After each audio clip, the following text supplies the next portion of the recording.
Hello. Think everything should be on. Oh, it's so weird to work on my laptop. Woe is me, Hi, hello. It's me, the local virtual baker, Saltea Kichee. Hi there, Flavor Simp. Hello, hello. Today, I just thought of the most unique thing to do, and I thought, why not we try to be the most food racist we can ever be? Yes, we're talking about food.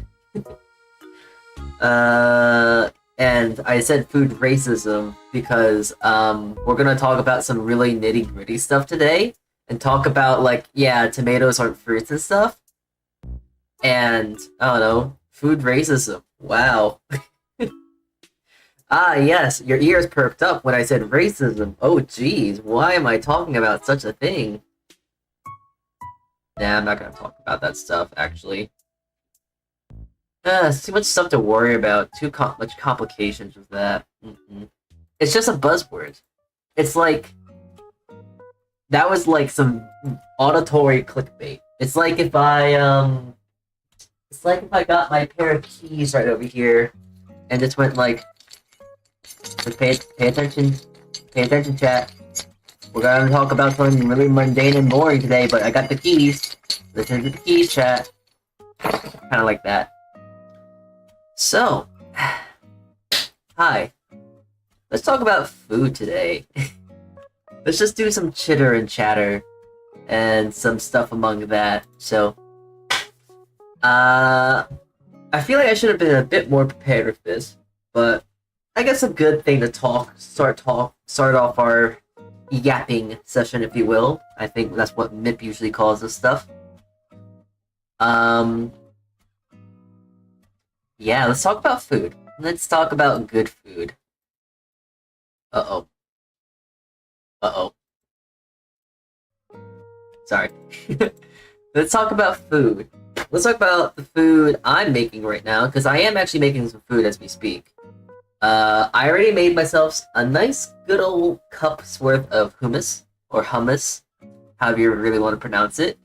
I've heard that it's pronounced hummus, but that sounds really, really strange. Though I imagine it might be the accent when you have to say it.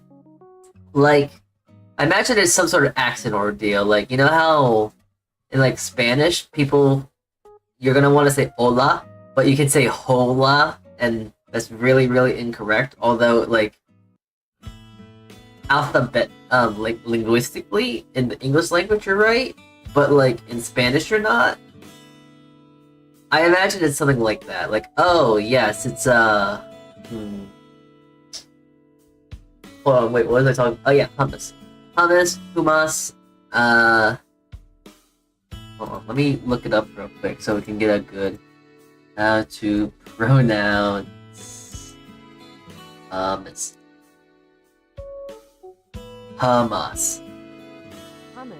Hummus. Okay, sorry, I've been lied and deceived too. I don't know where I got this ordeal of hummus from, but I already made myself a nice, simple hummus. Just has some olive oil, extra virgin olive oil, a garlic, clove, a cup of chickpeas, some salt. And that's really all that's to it. Very, very simple, but it's like very rich, very like, I don't know how to explain it, but it's very,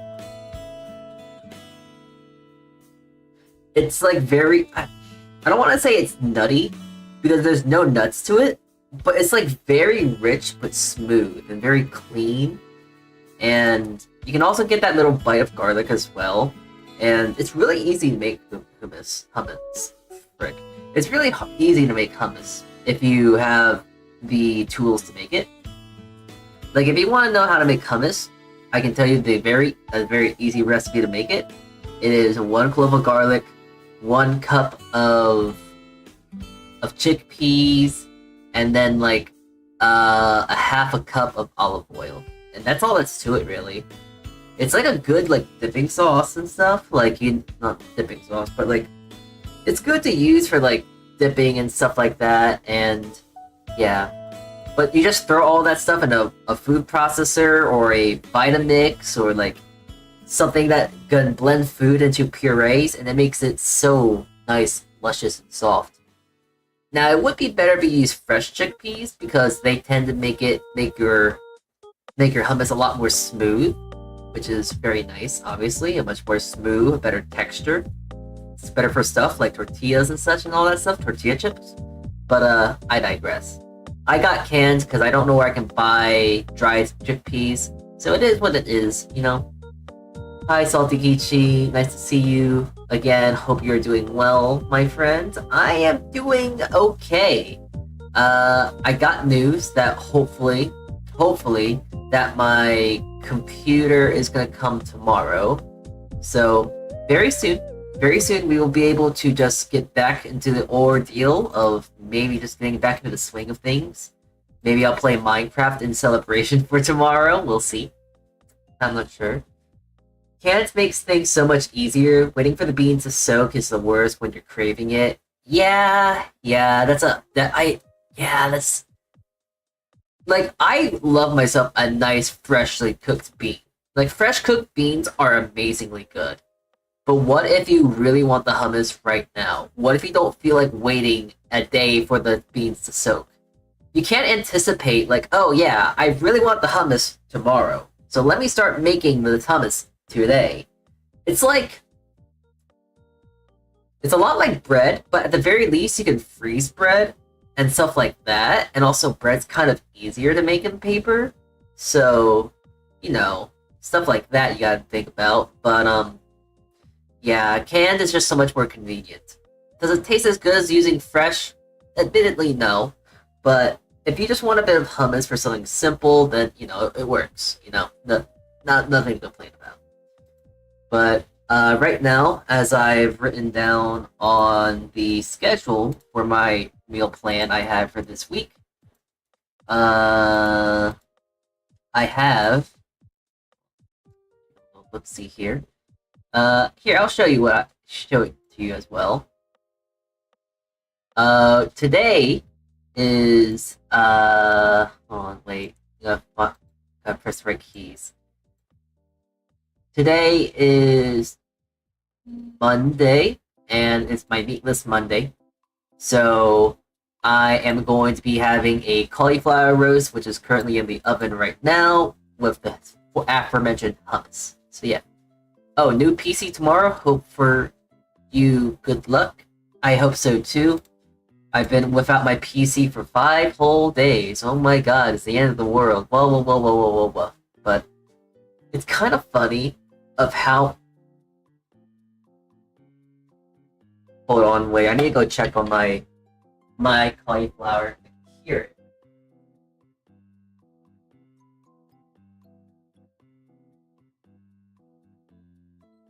Okay, it's fine.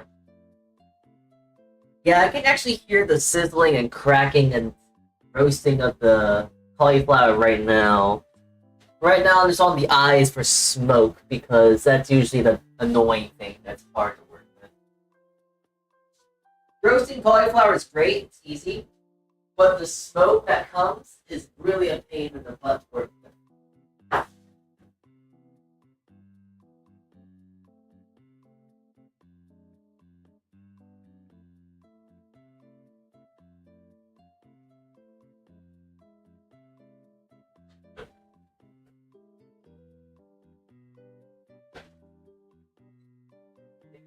Not making smoke detectors, please.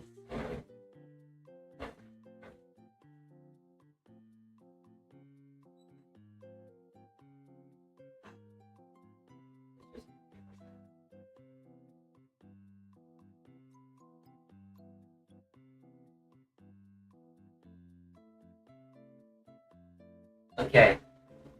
So I have to put a fan on. Hopefully that does.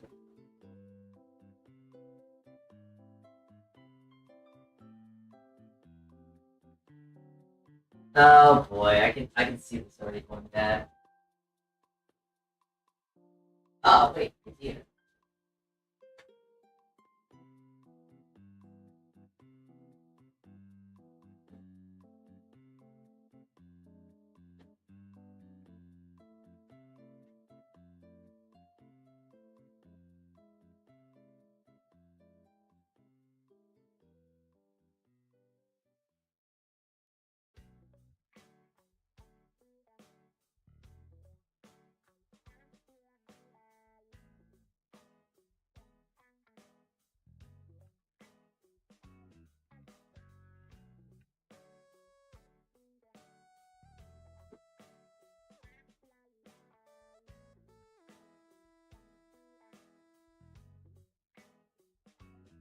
Okay, sorry about that. Trying to make sure my smoke alarm doesn't go off today. There's something that's real annoying to deal with. It's just the smoke alarm, really, when it comes to roasting stuff for a long period of time at high temperatures. I love myself roasting cauliflower. It's great. It's delicious. You get a nice, really dark color and caramelized and almost like smoky flavor. I don't think okay. Smoky's probably not the right word. I would say nutty again. Charred. It's just a really nice, like charred version. But the issue about doing a whole roast of cauliflower is that cauliflower takes a long time to actually roast. And for me, I like burning my cauliflower. I like it when it's dark. I like it charred. Because if you just have cauliflower by itself, it's kind of bland and boring. But if you give it if you intentionally burn it, you get a really nice deepened, caramelized, charred color. And the char is the caramelization of the natural sugars inside the cauliflower. So it gives this like really nice charred, I would low-key say meaty flavor to it. And then being mixed very nicely with my hummus that's like nice and rich. It's very I just don't know how to explain it. It's just good. Hummus is just tasty. It's rich. It's healthy for you and all this sort of stuff. So, and simple to make too. So, I read the tweet from PC and was really shocked. I hope everything is okay with PC and that I can send on Twitch again. I miss you there. I mean, I should be on Twitch. But it seems like my... Oh, okay, I see what's going on. Because I am trying to actually stream on Twitch right now, but I think it's just constantly being interrupted. So like, I'm active? I'm live? Question mark? I should be. Oh, I'm not. Okay, hold on. Okay, well, I'm not gonna try and bother with that then. Alright, chat, sorry to let you know, but this is a YouTube exclusive stream because Twitch is being stinky, and unfortunately my laptop can only do so much by itself. So, womp womp, as they would say. Twitch does not exist. We're only here on YouTube. Okay, hope your stuff was backed up at least. On my computer... I mean, kinda not. Like, I was able to back up the majority of my important stuff onto my flash drive I have. But unfortunately, I may have accidentally nuked my entire PC.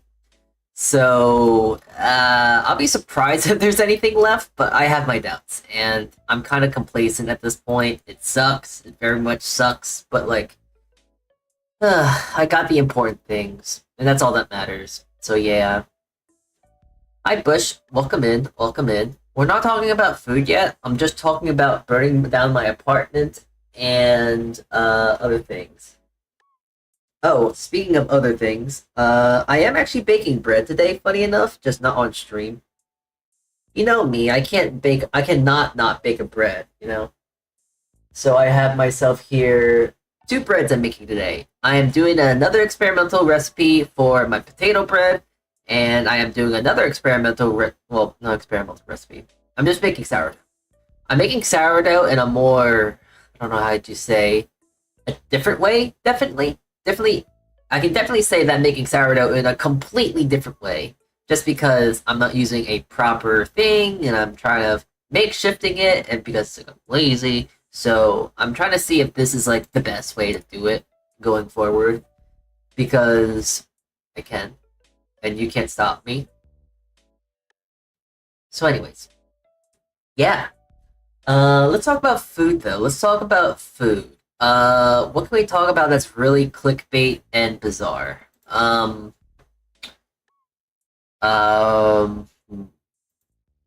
American Italians are the worst kinds of, okay, wait, this is, okay, hold on, wait, let me rephrase this so it doesn't sound like I'm trying to be racist.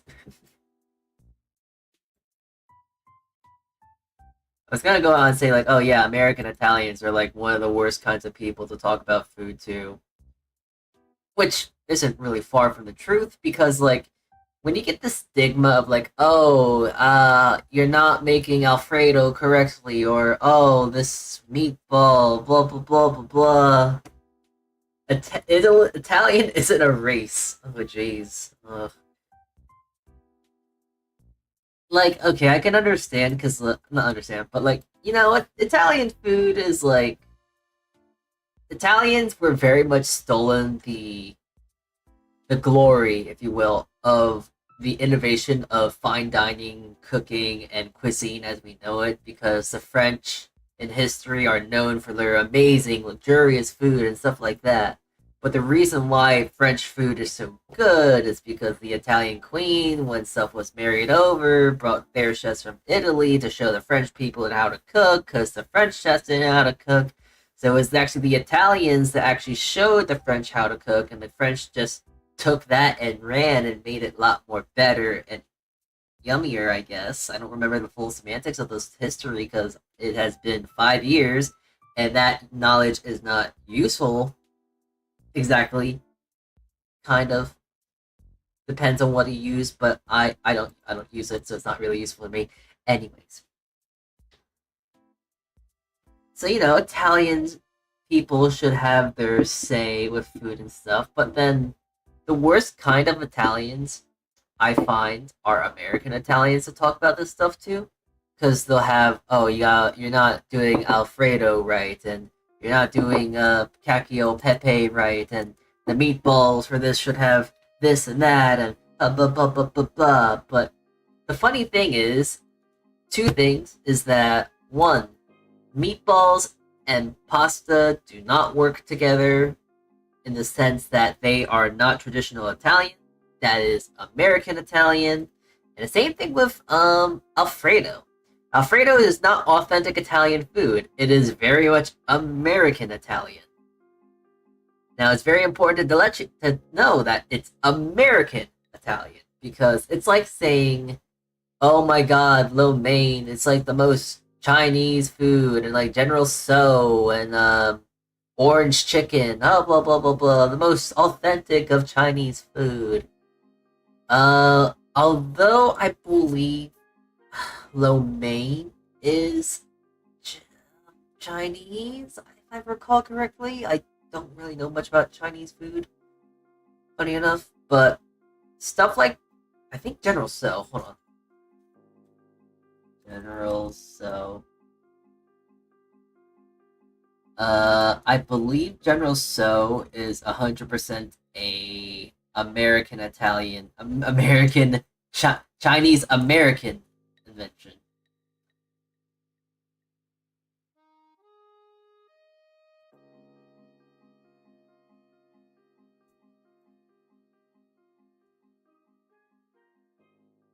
Uh,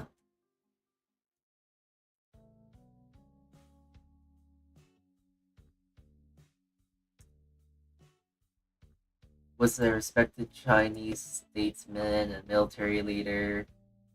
Uh,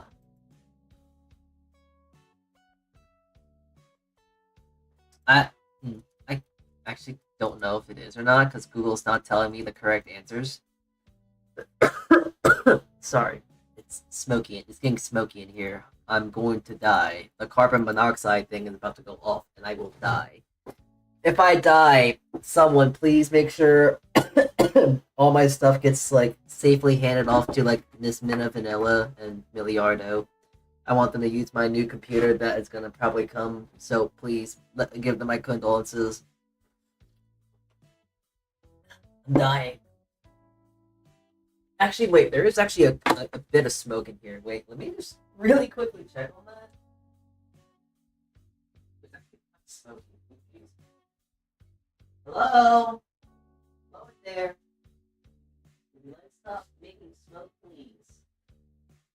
I'm screaming. Yes, I am talking to a head cauliflower. Yes, I am pathetic. How'd you know?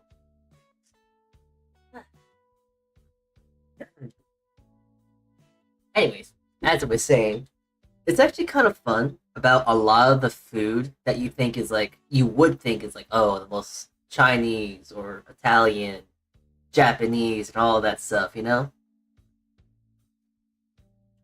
is an extremely good example of American fusion, if you will.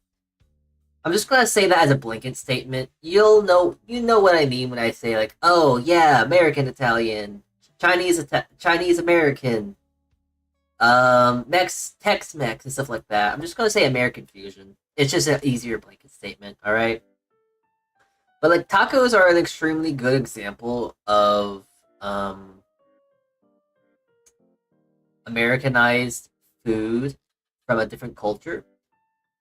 If I recall correctly, hard tacos are American, I believe.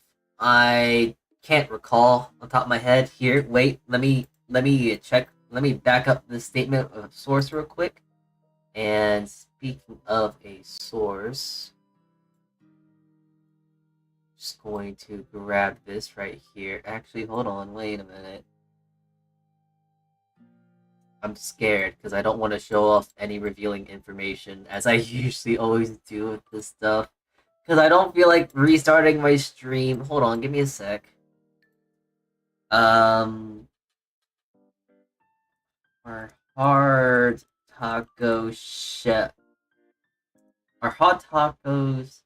Oh, here we go. Okay, sweet. As you can see from the smart board on Google.com, hard shell or crunchy taco is a Mexican American dish that was developed in the United States. People say it's the most authentic of American cuisine, and American of Mexican cuisine, but it is the most American Mexican thing because if I recall correctly, a lot of Mexican food will be using soft tacos or tortillas and stuff among that.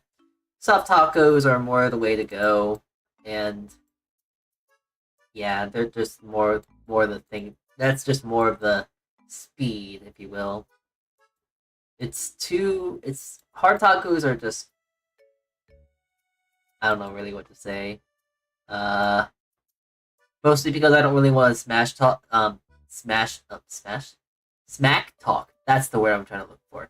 I don't want to smack talk hard tacos because I really like hard tacos. The only thing that beats hard tacos in my head are fresh masa corn tortillas.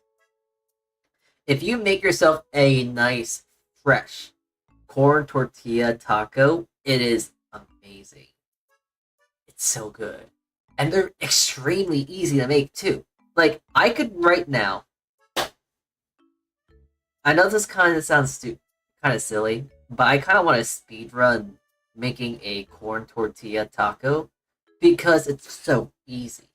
You get flour, you get a little water, you get a tortilla press, you press it, you sear it, and next thing you know it, you got a taco. It's that easy. Corn tortillas, easy. Very good. And they just taste so good when you make them fresh. Like, if you ever get store-bought tortillas, they feel so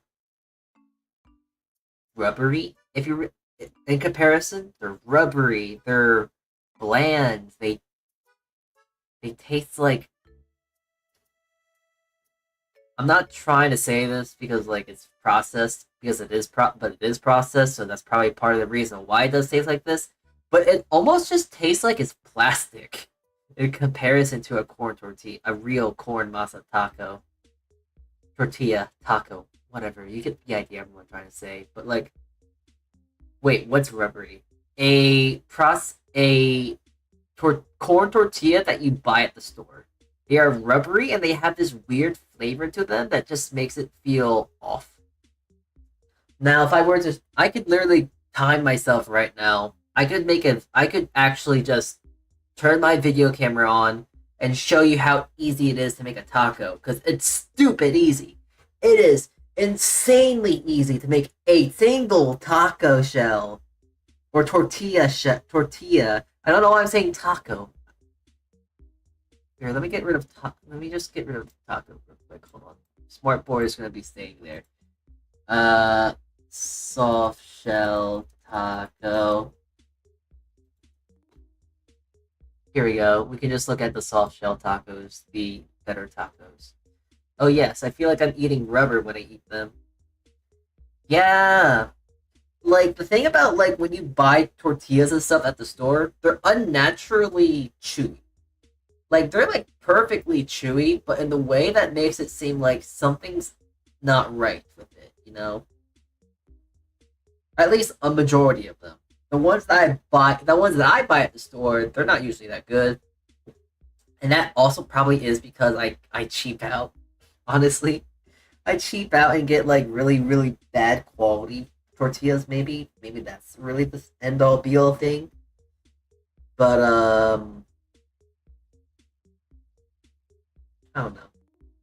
I just much more. I guess I'm really spoiled in that regard that I just see the ease of making it, and it's like I see the ease of making it. It tastes better, and it is better. So why am I so bothered about buying one when it's also more expensive to buy? Because if you just buy yourself the flour to make a taco, it's cheaper. Because here, wait, let me just do some. Let's do some. Sorry, guys, lads, we gotta do some math real quick. All right, so um, as you can see here, there is a masa flour for $4.29. Corn tortillas are $4.29. Wow, it's almost like the same price or something. It's like oddly coincidental, but the difference between the flour versus getting the tacos yourself. When you buy the soft tacos themselves, they have probably around 30 each. I can't really tell honestly, but it looks like 30, maybe 50 each. Oh wait, no, it has 80 each. But that aside, the main thing about using corn flour is that you're probably gonna be able to get yourself easy like 5, maybe 10 pounds worth. So then you can now probably do some general math and probably make at least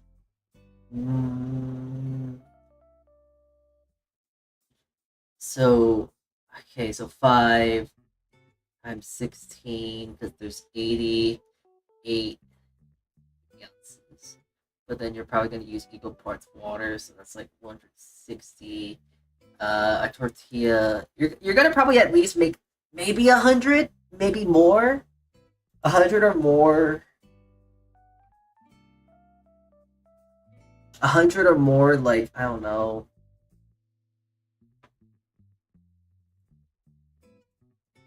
100 or more. 100 or more tortillas if you buy the flour yourself. That and they're just fresher and they just taste better. I don't know. All tortilla problems are solved with naan, except for the holes. Gosh, wraps made with naan do not hold well because they break so easily. That's why I use pita bread then. That's why I use pita bread. Pita bread's a lot better in that regard. Pita tastes a lot better, this and that. It holds better. Naan's okay. But naan I see more as like a bread you would eat by itself, if you will. Naan is definitely a bread that's like you want to eat that with curd. I would treat naan as I would with like rice, if that makes sense. Like naan is something that you don't really want to. I don't know how to explain it. All I can say is naan good. I do need to make naan again. I think I made it once on stream, and it turned out really good. But I definitely gotta make naan again at some point. If I do that, I'm gonna make sure I make some buttered chicken as well, or maybe some chicken marsala, but tiki chicken. Hold on, wait. Tiki masala.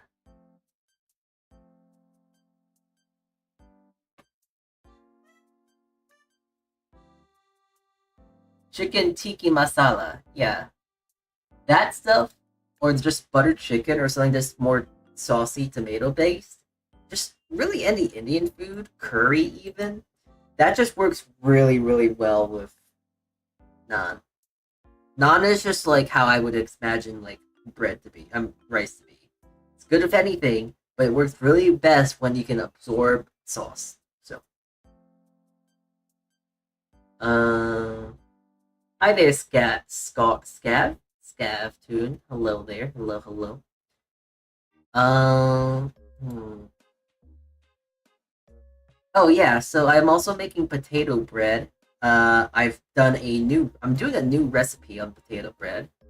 The recipe I have. I'm gonna remove the smartboard real quick, just in case I accidentally get some sensitive information on here. Alright. Sweetbreads, potato bread. Yeah, I've been working on my potato bread. This is probably the best one it's gonna be so far. But yeah, this one's a little different. It has almost 1-to-1 the amount of flour to potato. Because as I've mentioned this on when I was making the potato bread, there's no water in this at all. There's no milk. There's nothing. It's just purely just flour and potato, which is kind of funny because you could say that in this regard that the potato is kind of the liquid in that regard, but the interesting thing is that it's still soft. It's silky. It's smooth. It's like an incredibly soft dough. It's really cool. So there's stuff like that. Though at the same time, I'm trying to find that fine line of like potato bread or whatnot.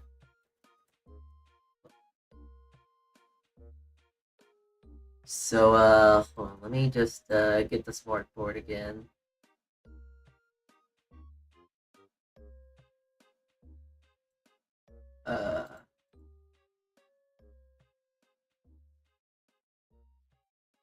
There we go.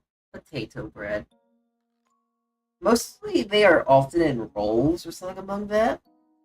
Like they'll be potato rolls of some variety, and they'll just be butter, or maybe they more look like Hawaiian rolls. You can't see the whole picture, and I'm just gonna say real issue on both of our fronts.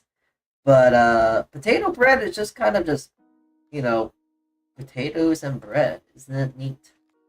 It's beautiful. It's a great looking bread. But yeah, Indian food is just superior.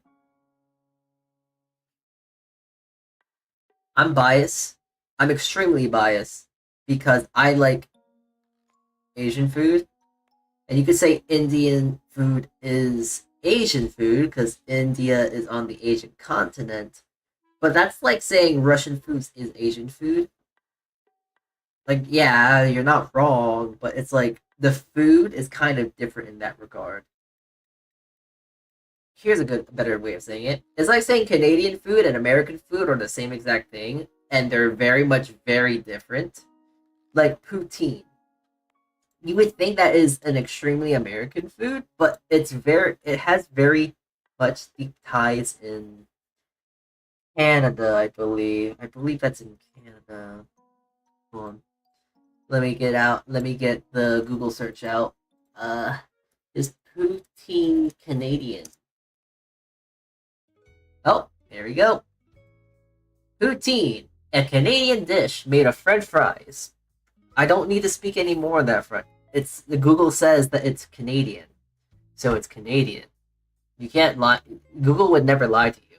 It always tells you the truth. Is poutine just a Canadian thing? What poutine called in America?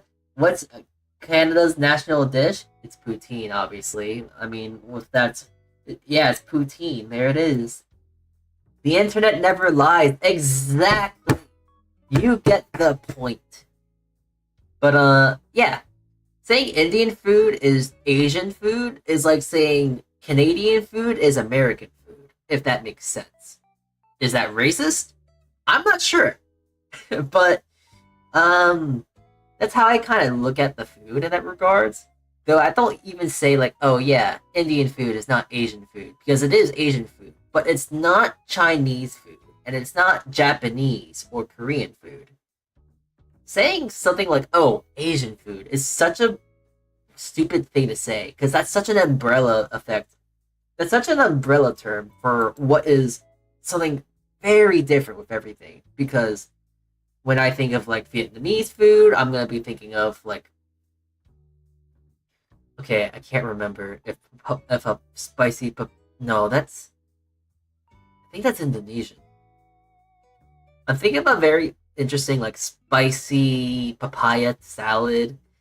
I think that might be Filipino, Indonesian. I can't remember. I can't remember what that's specifically from. But when I think of like pho, for example, I think very much of like, okay, don't get this wrong, so don't get this wrong.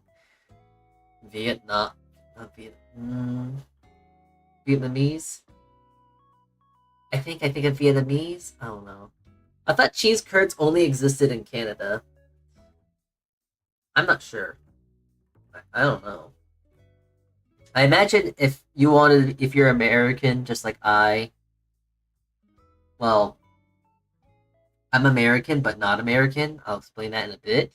Um, I bet you could probably just use like a nice high moisture, just a normal moisture mozzarella, and that probably works just as well. When people say Asia, they usually mean by Eastern Asia. Yeah, yeah. I remember I was talking to someone in my culinary school a while back, and they were telling me like, oh yeah, I like Indian Asian food, and it's like, I know what you're talking about, but the way you're talking about this thing is not really correct, because me and group of people were talking about like Japanese food, Korean food, and whatnot, and we were saying like, oh, we love this kind of food, and this guy started coming over and saying, oh yeah, I love Indian food, and I guess, I just kind of nonchalantly said that's not Asian food, and he got really really upset over that. Like, I think I hurt his feelings when I said, oh yeah, that's not real Asian food, but I was just trying to use that as the blanket statement of, oh, it's not like, Korean food or Asian. It's not that kind of food, if you will. Yes, the only kind of racism that I can be with food. Oh, jeez, I don't think that's something I want to tell myself. Oh, yes, let me be racist with food. I mean, at the very least, if you're racist with food, at least you can eat the problems away. You can't really eat people away. That's not something you can really do. Like, if a food is offensive, you can just either eat it or throw it out. If a person is offensive, you can't run away from them. I don't know. I don't know. Please don't eat people. There's actually like a website where you could actually go meet people to go eat people. I know that sounds really complicated, but I think there's a website out there, because I remember watching a Vsauce video about it, of like, oh yeah, here's the website where you can go meet and not greet, but meet and go eat someone.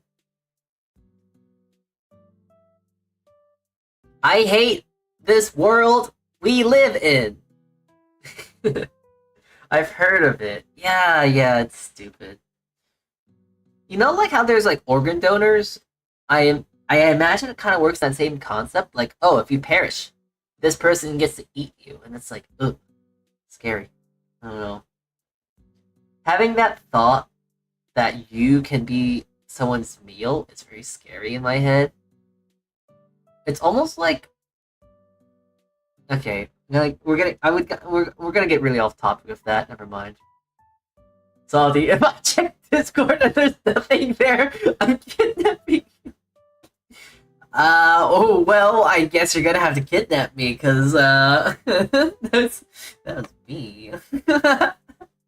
That was me, sucker. Oh, you thought that Discord notification was you? That was me.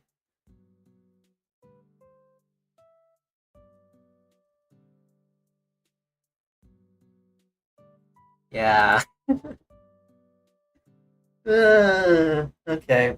Let's see here. What was I talking about before? Oh yeah, we were first talking about American stuff, American Italian, and authentic stuff.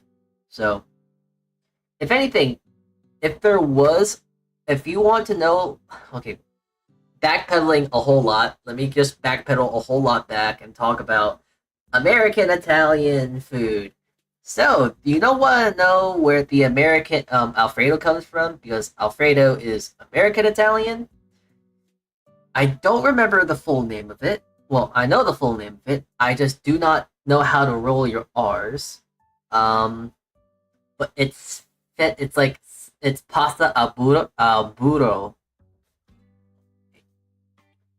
Hold on, hold on. I got this. I got this. Burro. Alright, cool. Here is the sauce that where fettuccine is made out of. Fettuccine al burro. I cannot pronounce it for the life of me. All you need to know is that this is where Alfredo comes from. Essentially, what al burro is, al burro. I'm just gonna. You know what? I'm just gonna. I can't roll my R's. Fight me. Spaghetti pasta al burro. Yes, I'm gonna say it incorrectly because I can't say it. My tongue is not. I can't roll my R's. But pasta al burro is actually just essentially buttered noodles with cheese. And honestly, I think this tastes better than Alfredo and is miles upon miles easier to make. You know how you make Alfredo sauce? Because you get your cream, you get your parm cheese, and your garlic, and your salt, and your onion, and all this sort of stuff, and cheese, and parm, and all that sort of stuff you put in it. Alburo is just simply butter and cheese. You make buttered noodles, you make that nice and hot, and as it's still hot, you fold in some Parmesan cheese, and there you go. Simple, easy, delicious. Maybe you want to put some basil or some parsley, and it's so good. I clicked onto stream, instantly got hungry. How about you don't get hungry? Ever thought about that? Don't get hungry. Stupid.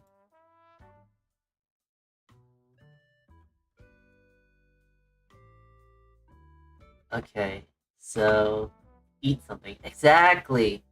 And also, speaking of eating, I've been having this cauliflower roast in my oven for 2 hours. Hold on, I want to check if it's burnt. It better be burnt. I want it burnt.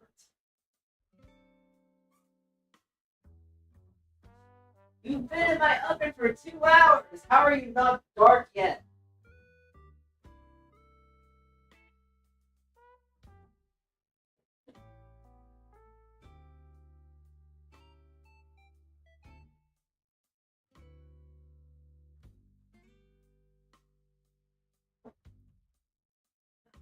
Well, funny enough, regardless of what my head of cauliflower wants to do, I actually have to turn my oven heat on because up higher because I'm actually having to bake off my potato bread. So yeah, gotta pay off. I gotta go pay off my potato bread taxes.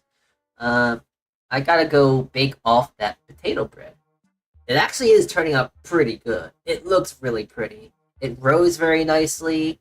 It looks beautiful, and I can't wait to show it. Like, God, it looks so beautiful, looks so pretty, so tasty, so good. Yum, yum. uh, I already made tom yum chicken udon. Hold on, I don't know what that is. Alright, hiding this board. Tom yum chicken. Tom yum chicken. American udon. I guess we get to make fun or judge or agree with how Sonic cooks. I don't think it looked this good. I don't think Sonic can cook this nicely. But yeah, that looks good. Creamy? It's an abomination I made.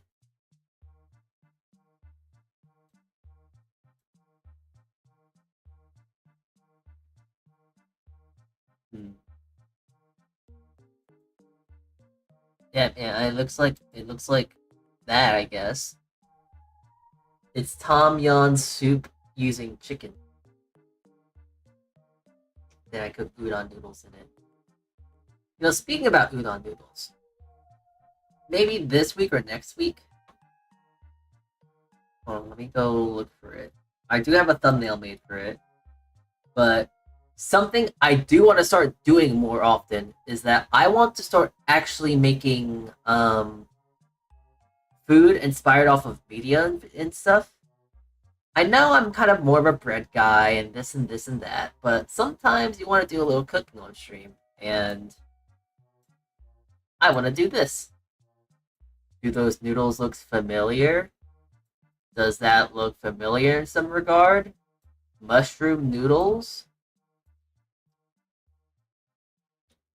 If you need me to feed you the answer, it's actually the Zenless Zone Zero soups that you can get for buffs and stuff. And I really like mushrooms. And it's like, wow, that looks pretty. I'm gonna make that. So I definitely want to try to make the Zenless Zone Zero soup. Like, look at that and tell me that doesn't look good. There's like nice radish and stuff. There's baby bellas, some shiitake looking ordeals. There's chanterelles, which I'm not sure how I'm gonna get chanterelles, especially at this time of the year. Some parsley and egg. Like, that looks incredible. That looks like a delicious soup. The only issue is I don't know how to make udon. And udon, because that's pretty much what the noodles are. The guy that makes it, I forgot his name. I forgot his name.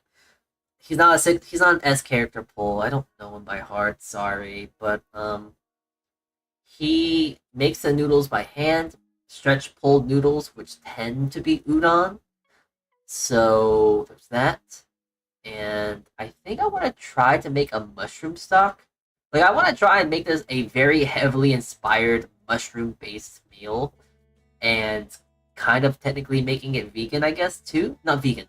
Vegetarian, because it has an egg there. They're not psychopaths. Veganism is kind of crazy, but vegetarian, that's fine. That's okay.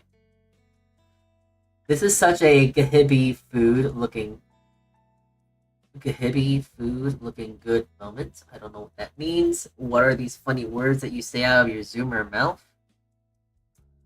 But within the future, I do want to do that stream to where I make food from media. That is something I do want to do. That is a plan. That is something I want to try and do. And also, I've been just really in the mood for soups recently.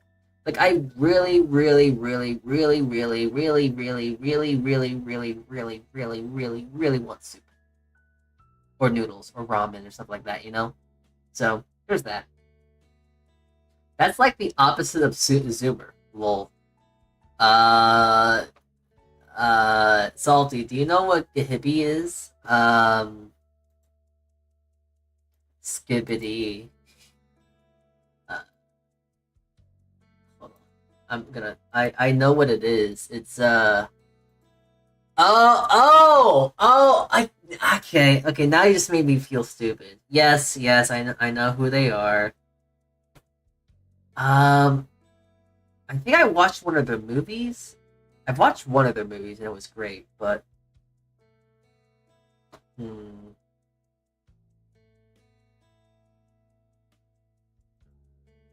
Howling Moving Castle. Yeah. That was weird. That was a weird movie, I'm not gonna lie. It was a good movie, it was very cute. That was a weird movie too. Very good movie. Yeah, I've seen the movies. I've seen the thing. Sorry. I don't. I like the movies, but I don't care about the names. If there's something about movies that I'm like the worst at, is that oh yeah, I love these movies. I love watching them, or I like watching this anime, and I love the voice actors. Don't know who they are. Oh, Bochi the Rock. Oh, I like Bochi. That voice actor, really stunning, amazing. How do I know the name of that voice actor? Hell no. And I feel bad because like I want to know, but I don't know. I don't know. They have some tasty looking food in there. They do have tasty food though. Hold on. You know what? Let's take a little look see. Let's take a little look see at some of the eh, eh,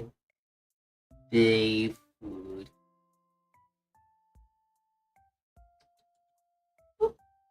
Alrighty. But this little guy here that I can't show you because I'm too lazy to reshape it. This little guy in the pan that's like living fire and stuff. It's really funny how he just eats the eggshells. It's really strange. Also, something I just kind of noticed. How do you guys pronounce egg? Because I kind of realized that I do pronounce egg incorrectly in that regard of what I'm going to say. Because I say egg, which is like me saying a and g, when you should probably see saying egg. Egg? Because when I say egg, it's like more of an A instead of an E, which you should be saying egg, not egg. Egg. I don't know. It's a lot more of an A and G, and the G is a lot less prevalent. But when I say egg, you can hear the E and you can hear more of the G. So like here, wait. Let me just turn off the opera so you don't hear what I'm hearing and you can hear only what I'm gonna say. Alright? Okay. I say egg, but how you probably should say it is egg. Egg, egg. Egg, egg. Does that make sense? Do I make myself clear with the egg ordeal? It's like the latter because I say it like the latter but because mixed Spanish and English. That makes enough sense. Accents do make things a lot more harder to say. Case in point, speaking about Spanish people, they cannot say the letter Z. Do you want them to say zombie? They say zombie, which is kind of funny. It's kind of cute, even. It's like, oh, they can't say Z correctly. Ah, it's so funny. It's like me. I can't roll my R's correctly, so it sounds silly and pathetic. So, uh,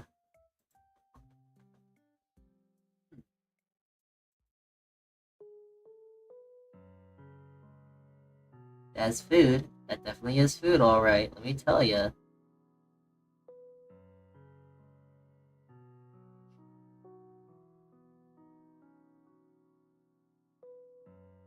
Oh, lobster.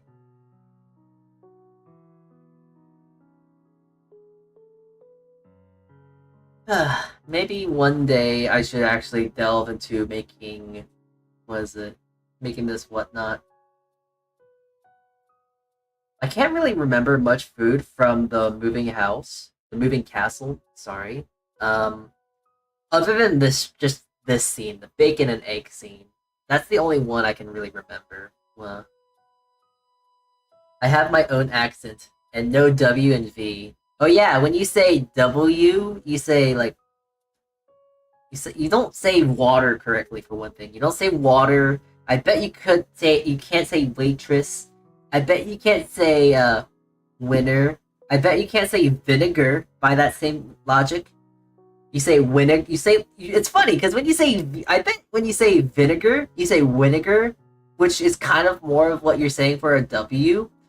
I don't know. I can slightly remember your voice, but like as I'm trying to recollect your voice, making it more pronounced. I'm making it more It's being more or less replayed in my head like an AI. Funny enough. To where it's like, oh yeah, I'm gaslighting myself. He can't say these things correctly, and I know exactly he can't say this at all. He can't talk at all. If I pronounce Z, but probably I can pronounce Z, but probably miss it a lot if I'm not aware during conversation.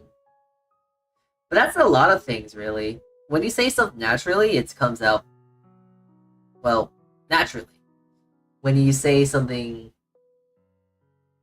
unnaturally, when you try and intentionally say something the quote unquote right way, then you're more aware about it.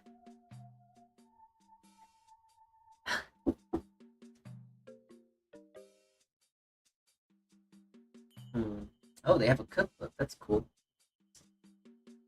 But yeah, I have been actually thinking about cooking more food, and I guess by that idea, I do want to just try more looking into bread. There isn't much anime or really much show about bread and stuff. Not much really carbs in that regard. Other than like, your generic sort of like bread like this, as you can see on the side of the screen. You have your generic bread like that, which isn't really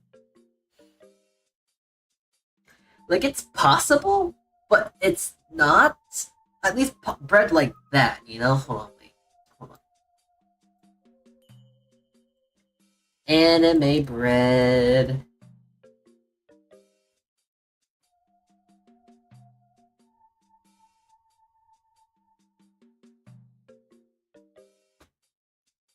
Um,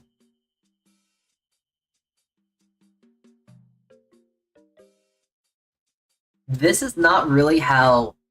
This, for example, is not really how bread looks like. This is not how bread can look like because, if anything, this stuff usually is darker. And the way this is drawn out to be, it more or less looks like there's like dug out in those spots there. Hold on.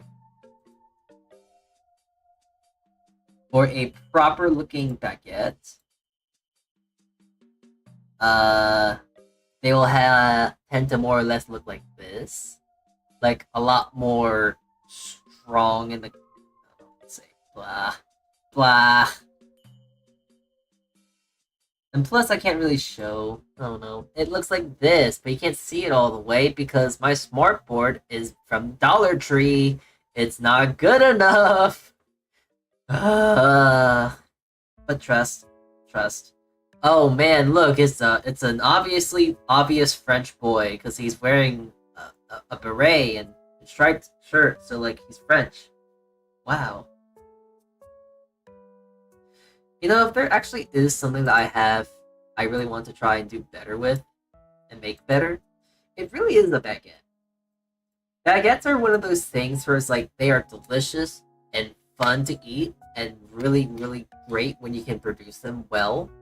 But unfortunately, doing it in the oven I have and also doing it in the trying to execute it the way I want it to be is not near impossible, but it is very difficult to try and find the ways around it because I don't have a really good enclosed way to entrap steam into a baguette. I'm impatient, honestly, and something I actually do need to do, I do want to actually see if I can do longer ferments on bread. And I'm not just talking about sourdough, because usually that's the trap I get myself stuck into. Like, oh yeah, my sourdough, I'm gonna make sure I ferment it for 1 or 2 days. Blah blah blah blah blah blah. But I kind of then think like, geez, I'm not really making this bread to its fullest potential. And there are some breads to where I'm not really sure the semantics on how it would work.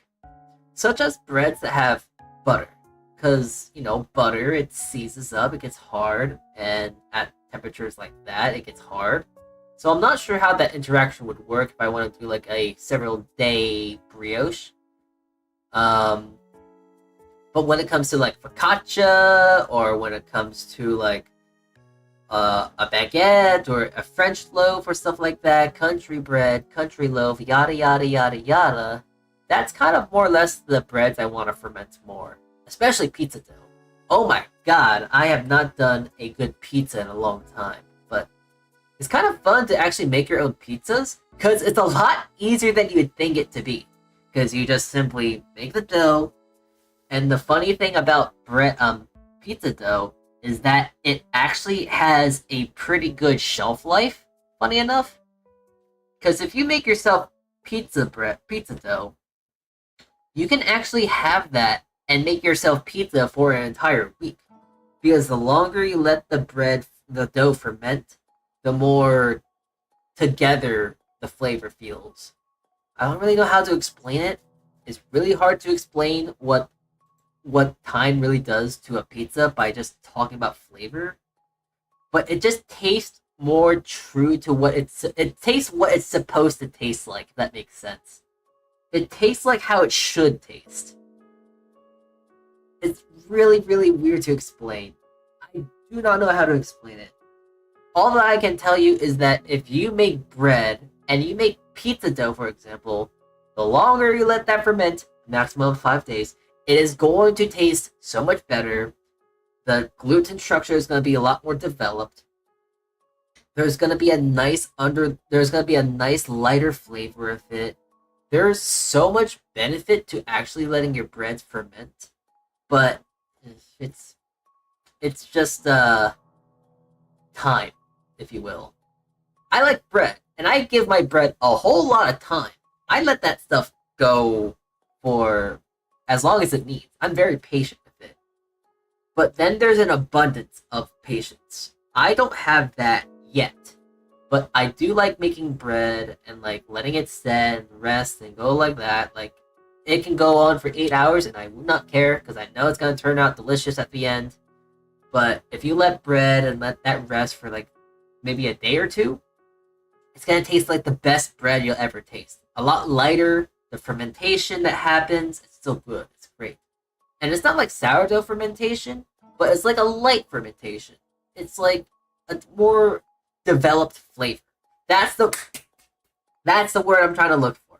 The flavor develops more. It's a lot more bready, if that makes sense. I got a new oven. Gotta try making sourdough. I need to start with a sourdough starter, but non-bleach flour is expensive and hard to get over here. If you want to make a sour starter, yeah, you want to look for non-bleach flours. I would say buy in bulk if you can. Usually that tends to be cheaper, but you can, on paper, make a sour starter with bleached flour. It's just that it's not gonna have that much strength, and if you do use bleached flour, a bleached flour starter, you're gonna want to you're gonna want to add yeast to your sourdough, so then it has a bit more rising strength. So that's a way around that to where you can work with a sour starter that may not have good rising strength, but it will still have the added benefit of that sour flavor that you might be looking for. So you can do that instead. Usually with a good non-bleach flour starter, then you're going to be able to let that grow. It'll be having a lot of strength and power for rise and this and that, yada yada. Other sort of stuff that you may or may not care about, but if you use bleached flour and you want to make a starter with it, go ahead. There's nothing really stopping you. It's just that you want to probably add a bit, like 1 gram, just 1 gram of yeast to your sourdough that you make, and you'll be golden. You'll be perfect. You'll be good, and all that stuff in between. Instant active yeast, by the way. Not active yeast, because active yeast, you need to activate it with water, and then you have to worry about hydration percentage and all this. But using instant active yeast is a lot better, a lot more convenient, a lot more faster. So, here's your little tip when it comes to sour starters. If anything, the harder... Oh, and the best thing is, if you actually make a sour starter with bleached flour, you know what you can do? You can do a change. Eventually, when you get yourself some unbleached flour, you then just start using that flour. You not throw out, but once you use all your bleached flour, you just change over to your unbleached flour, and then you just start rotating, using it, feeding it, all that stuff in between, and then eventually it becomes unbleached in some regard. So, and I can say that works is because I did that, but in a much more extreme sense. Because I had my sour starter, Wheatley, originally he was rye flour. He was a rye flour starter, and then I made him into a whole wheat flour, and then he turned into all purpose.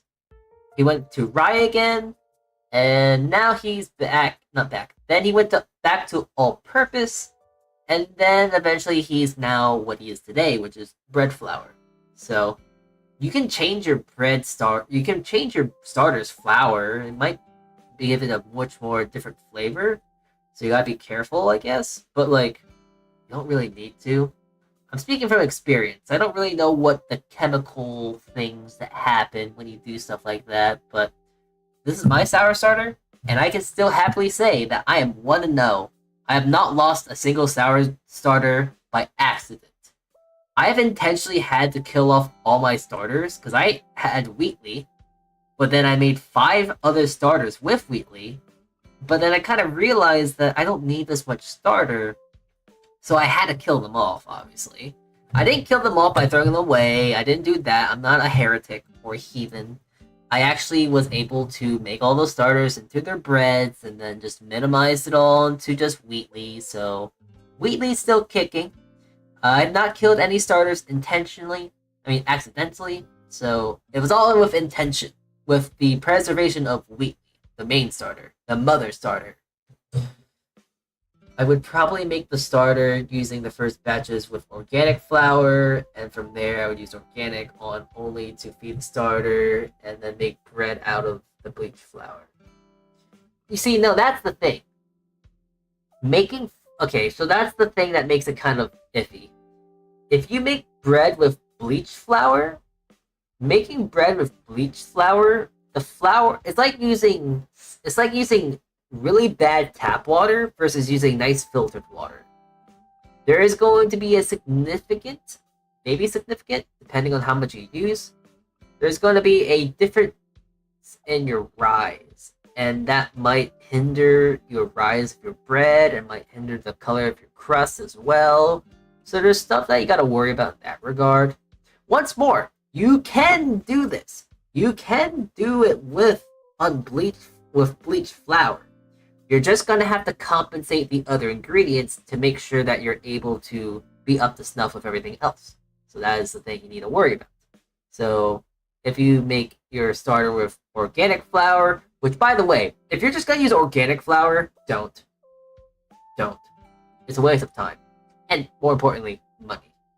Just use a nice unbleached, non-bromated bread flour, and you will be golden.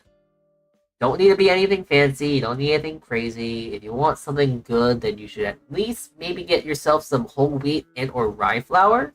But like, you don't need that fancy organic stuff. Organic is also just a fake term. It's an unpoliced term. Organic food is a myth. Organic food does not exist. Does not exist.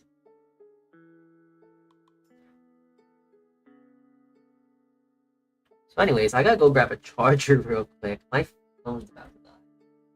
I'll be right back.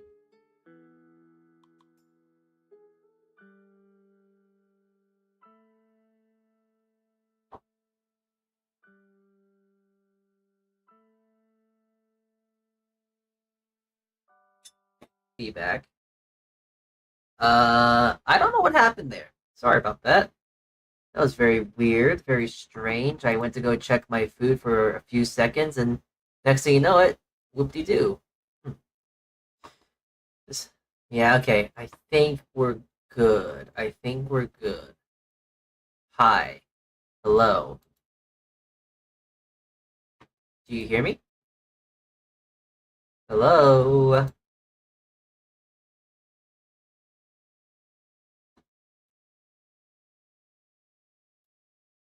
Yeah, we back. Hi. Hello, we're back. Sorry about that. Hello. Shut up. Shut up, self. Hi. Yeah, we're back. We're back. Sorry about that. My laptop is very, very finicky. If I do one thing, it explodes. It ever so happens I was trying to charge my phone with my laptop because my phone's about to die, and my laptop did not like that, so it crashed. Actually, it disconnected my Ethernet. It's weird. I don't understand how this thing works at all. But yeah. That being said, though, tomorrow this should never happen again. Hopefully, um, I have gonna probably get my thing back tomorrow, so there's that to look forward to. And right now, I actually took my cauliflower out of the oven. It looks great. It looks perfectly burnt, and I got my hummus and stuff. So I'm gonna take a little bite of this. My hummus and cauliflower. The nice thing about this is that the hummus is nice and cold, but the cauliflower is nice and hot, so it kind of cools it down, if you will.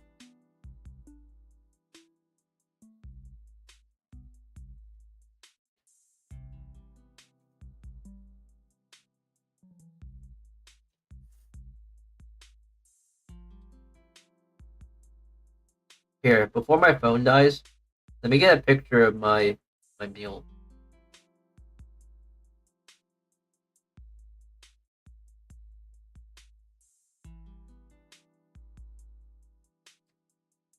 All right, there we go. Yeah, I'm just gonna munch on this for a bit. Hold on.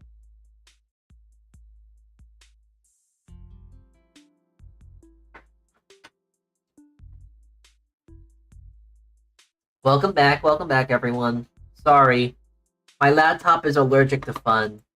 It's just it's an issue. It's a genuine skill issue on its front.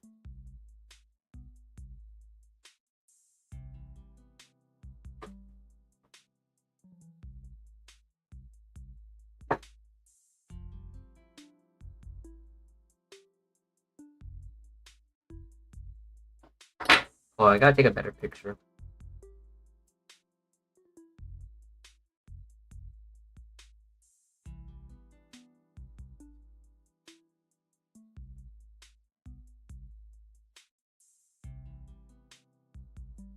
All right, there we go.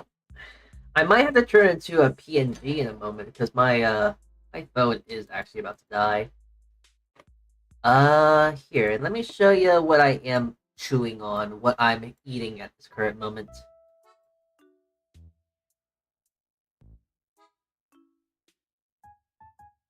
All right. This is currently what I am putting into my body. It is quite delicious. It is quite yummy. It is that roasted head. It's the whole roasted cauliflower with hummus. Yeah, it's nice and tasty. I'm just taking little bites at it right now. Today is my meatless Monday.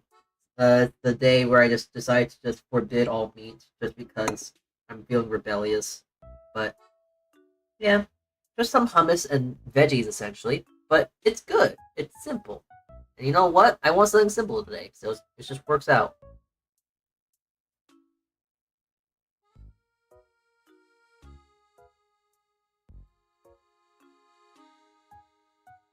But it's nice because there's the nice burnt bit on this cauliflower is like on the bottom and it's like really, really crunchy.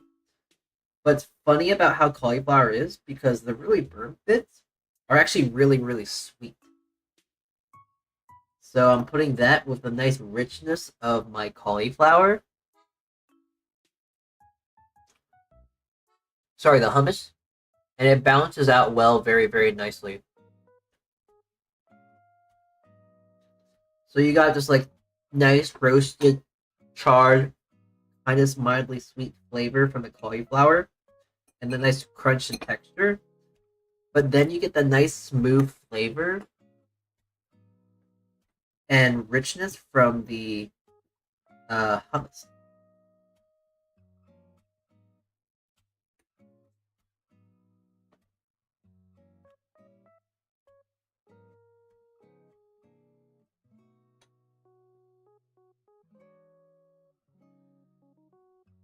Yeah, that's good. Very yum.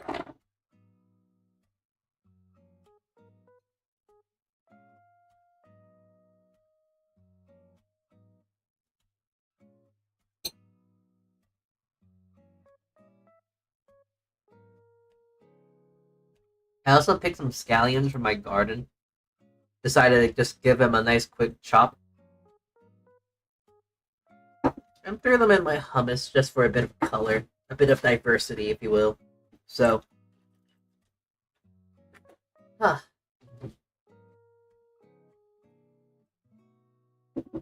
Yeah, I think I'm gonna really quickly just convert myself into a PNG if I can. Because actually, you know what? I think we should probably end today's stream. Uh, does cauliflower have gas? Do you mean sulfur? Um, I don't think so. I'm pretty sure it doesn't. It's not really like an onion to where it'll give you a lot of gas, but cauliflower is. I think it is because it's technically a cruciferous or whatever it is. It's like in the family of cabbage and such. So it probably has some sort of means to give you gas, but probably not as much if you cook it.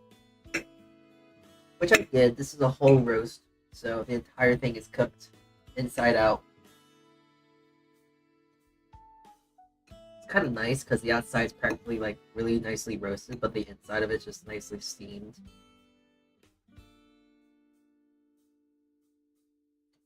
Wow.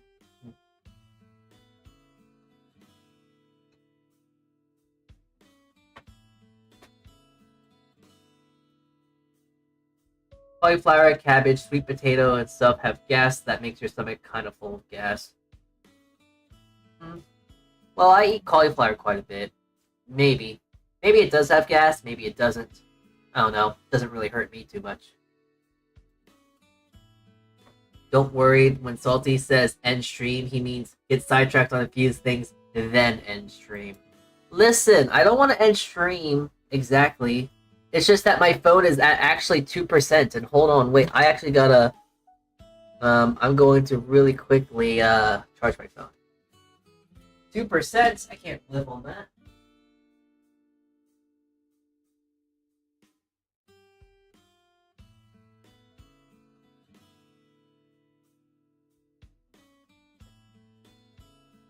I ran so quickly to my thing, and actually, as soon as I plugged it in, it was at 1%. So, my I was literally just about to die, and you were all just standing there watching me.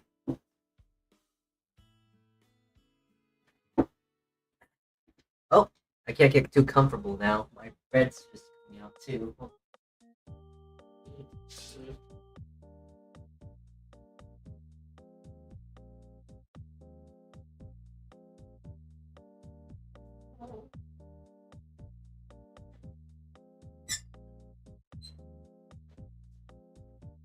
Oh my god, let me tell you about how beautiful this bread is.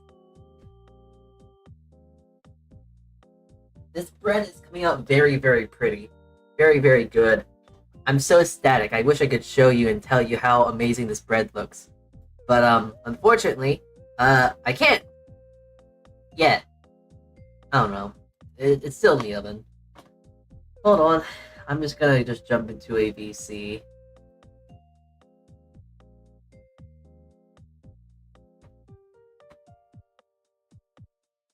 Alright. I'm just gonna commit Asapoku real quick.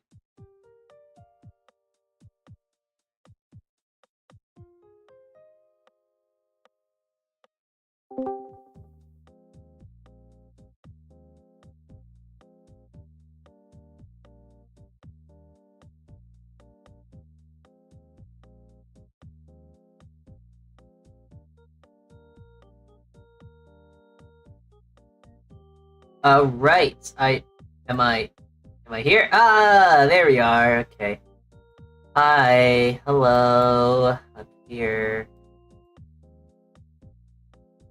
Ah, yes. PNG-ified. My phone is charging, though, so I'm charging. But here I am as a PNG. Really silly looking PNG. Ah, I'm gonna eat this real quick now. I'm just gonna continue to eat a little bit more of my cauliflower. It's kind of cauliflower is really delicious, just talking about that generally. Very versatile. You can do a lot of stuff with it. Like, I remember there was a whole renaissance for, like, cauliflower pizza. That was a whole thing. Cauliflower pizza is actually pretty good, too. I'm just gonna say.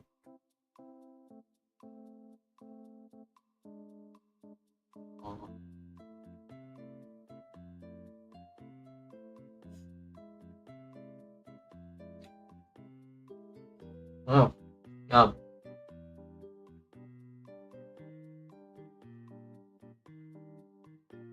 But yeah, it's like really good. And for me, what is it? Um, I remember I did used to try. I did try to go on keto for a while. I remember a good like maybe I think I was on keto for a good like 3 months.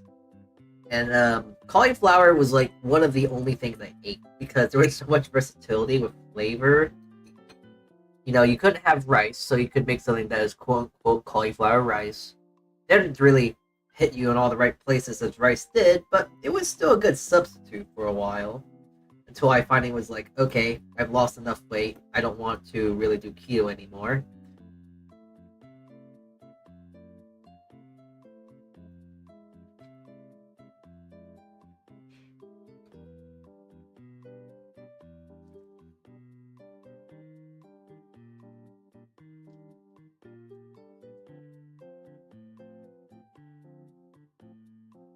But yeah, cauliflower was a very important part of my meal when I was doing keto. Good way to get veg in. A good substitute for starches like potato, cauliflower puree, cauliflower mash, if you will, cauliflower steaks, cauliflower roast, cauliflower rice to that degree. Yeah, cauliflower was really useful for me when I wanted to try going keto. What is the sauce? Is that mustard? No, it's actually hummus. It's it balances really nicely with it, just because the burnt bits are really nice and charred. So having a bit of the hummus, which has a bit of garlic, that kind of makes it almost punch out with a bit more flavor. It's a nice char, and it kind of works very nicely with the nice richness and the chickpea flavor.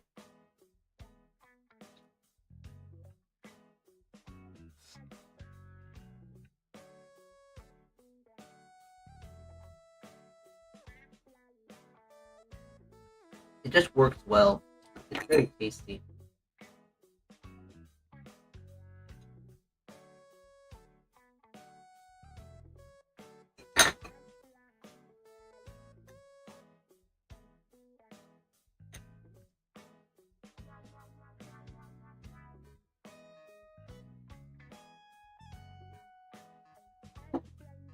Keto is quite fast for losing weight.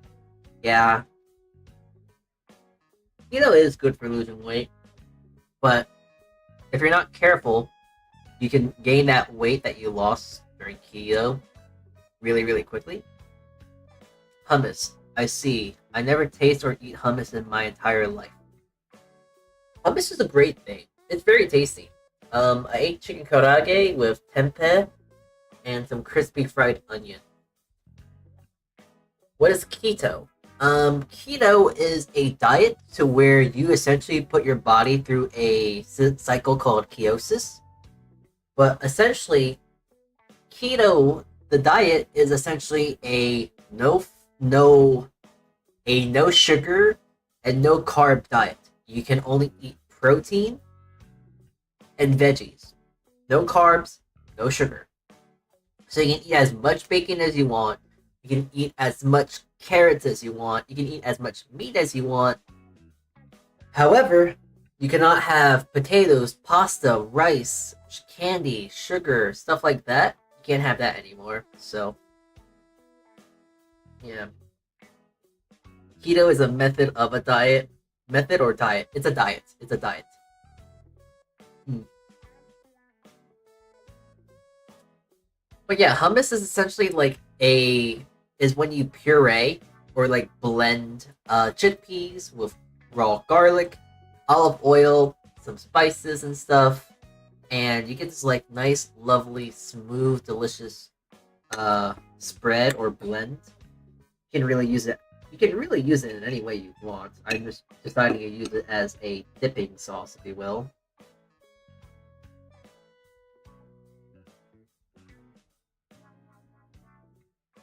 You usually replace the sugar slash carbs with more fat. Yeah, during ketosis, your body burns all the fat, and they use the fat as the energy for your body. Because essentially, you starve your body out of any carbohydrates, so then your body starts burning your leftover fat. So that's usually how ketosis works. I think that's like the really like summarized, dumbed down version of ketosis. But yeah.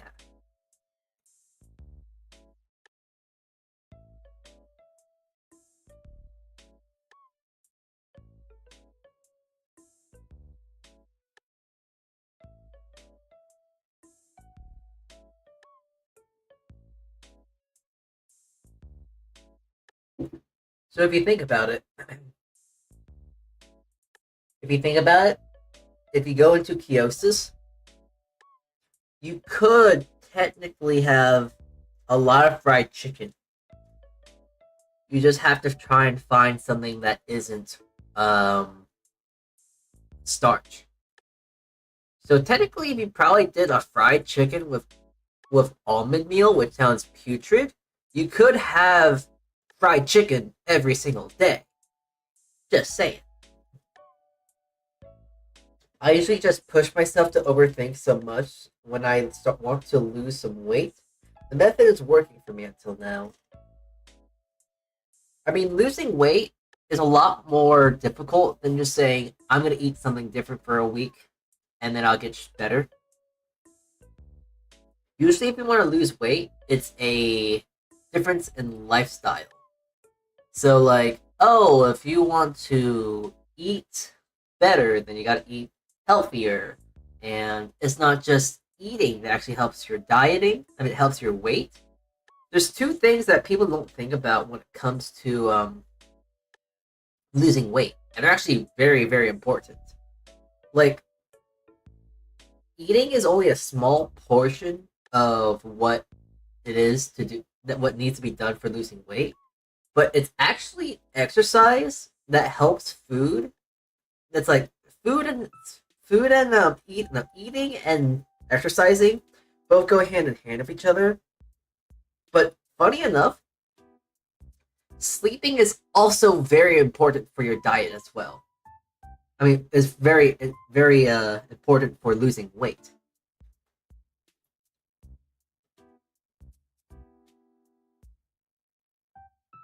Yeah. If you don't, what is it? If you don't, what's the word? If you actually don't have a good sleep, if you don't have a good sleeping schedule, that can actually ruin your ability to lose or gain weight, because what really this stems off all from is your metabolism. Your metabolism is pretty much the thing that burns your body's fat and carbs and stuff like that, so you lose weight and whatnot. But the best way to stabilize your metabolism is with sleeping. Because then it's like, oh, you're. Because technically, when you go to sleep, you fast.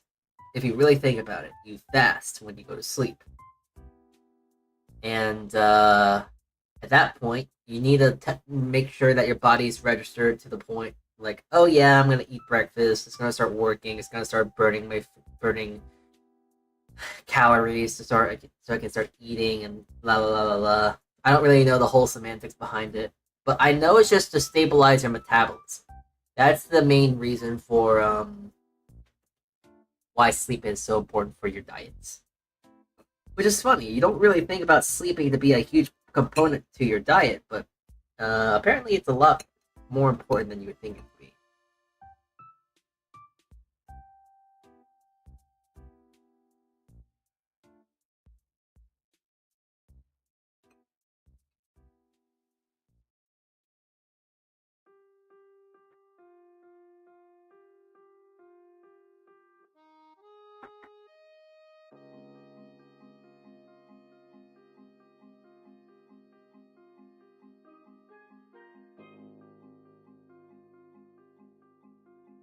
I never not sleep for 2 days and 3 nights because of work.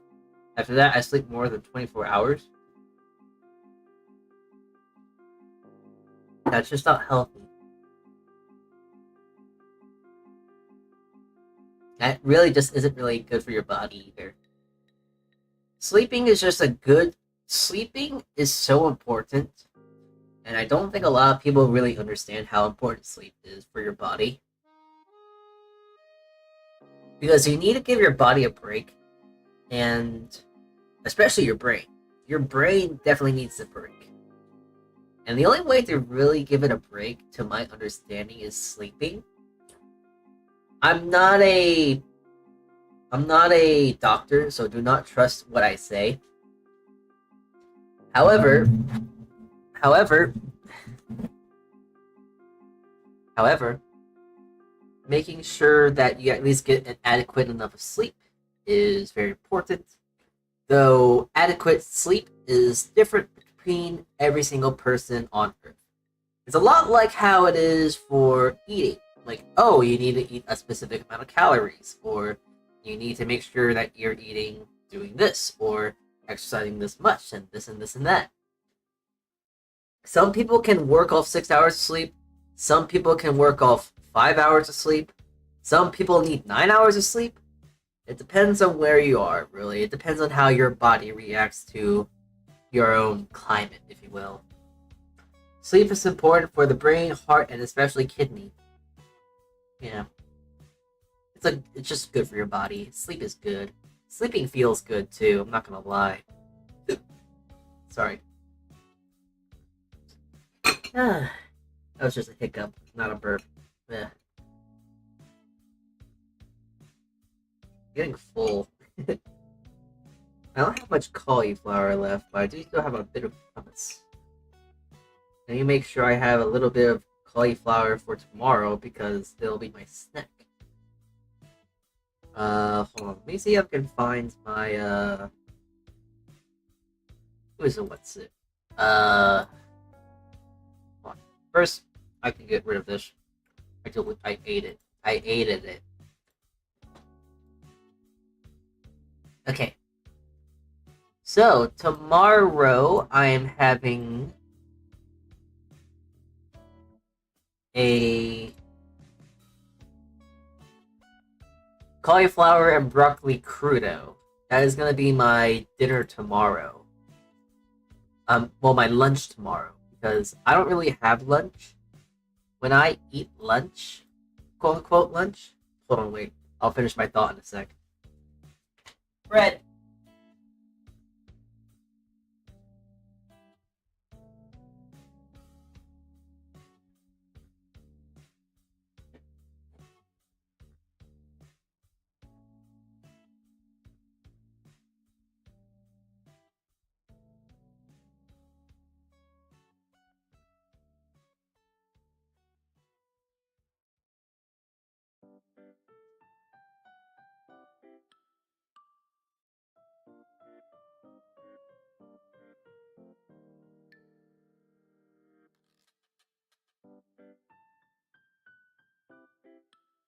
I wish I could show you this bread because it looks really good. It almost looks like my brioche I usually make, but I'll post it on my Twitter.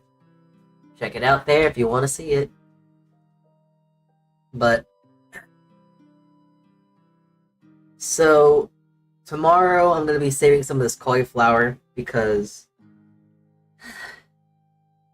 it's gonna be my snack for tomorrow. I don't make lunch. I don't eat lunch, especially not at work. We don't have lunch at work. Rarely do we, but I don't usually eat lunch at work.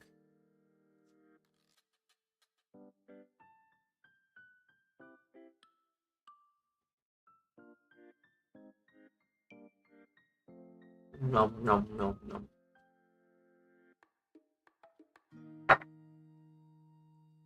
Anyways, I don't usually eat lunch at work, so I don't really have time to. And when I get home from my job, I don't usually have time to cook.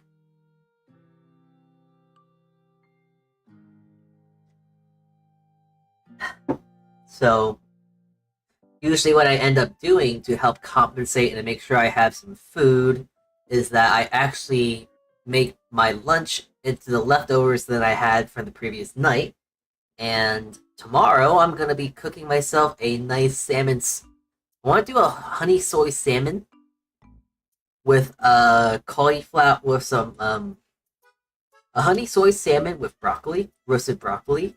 I'm probably gonna do like a nice parm roasted broccoli, and to help me get ready to actually have some broccoli for tomorrow, I'm gonna make sure I use my leftover cauliflower, and I use my leftover hummus to have a crudo. Again, a crudo is essentially like a raw it's like a charcuterie board of just veggies and such. So that's what a crudo is, or that's the term I'm going to be using it for. So instead of it being nice and hot, it's going to be just cold. It's going to be cold. Food served cold, if you will. I have a whole bunch of hummus, so I'm going to have that with my stuff. So, yeah, try to be smart with planning. Gonna have the broccoli. I'm gonna use the broccoli for that dinner the next day. And I do have a little bit of. I got a lot of hummus. So, if I recall correctly, I'm probably gonna do a broccoli crudo instead of like tomorrow. Instead, it's gonna be cauliflower and broccoli. It's just gonna be a crudo with broccoli. So, no cauli, just broccoli. Because I have a lot of broccoli. Well, I'm gonna use a lot of broccoli, and I have a lot of cauliflower, and blah blah blah blah blah. So, fish and broccoli. Then I'm gonna have a chicken thigh / quartered dish with my veggie du jour, or in other words, I'm just gonna do the veggie of a day, like my veggie special, like just put vegetables or something. And I do got something for it, so we'll see. We'll see. Is broccoli suitable with fish, though? Oh, of course it is, yeah. Broccoli goes well with pretty much anything, really. There's not really much that broccoli doesn't go with. Broccoli is just very versatile. It's like rice. It's very, very... It just works well with everything. I don't really think it doesn't work well with something. Like, really hard to think of something that it doesn't work well with.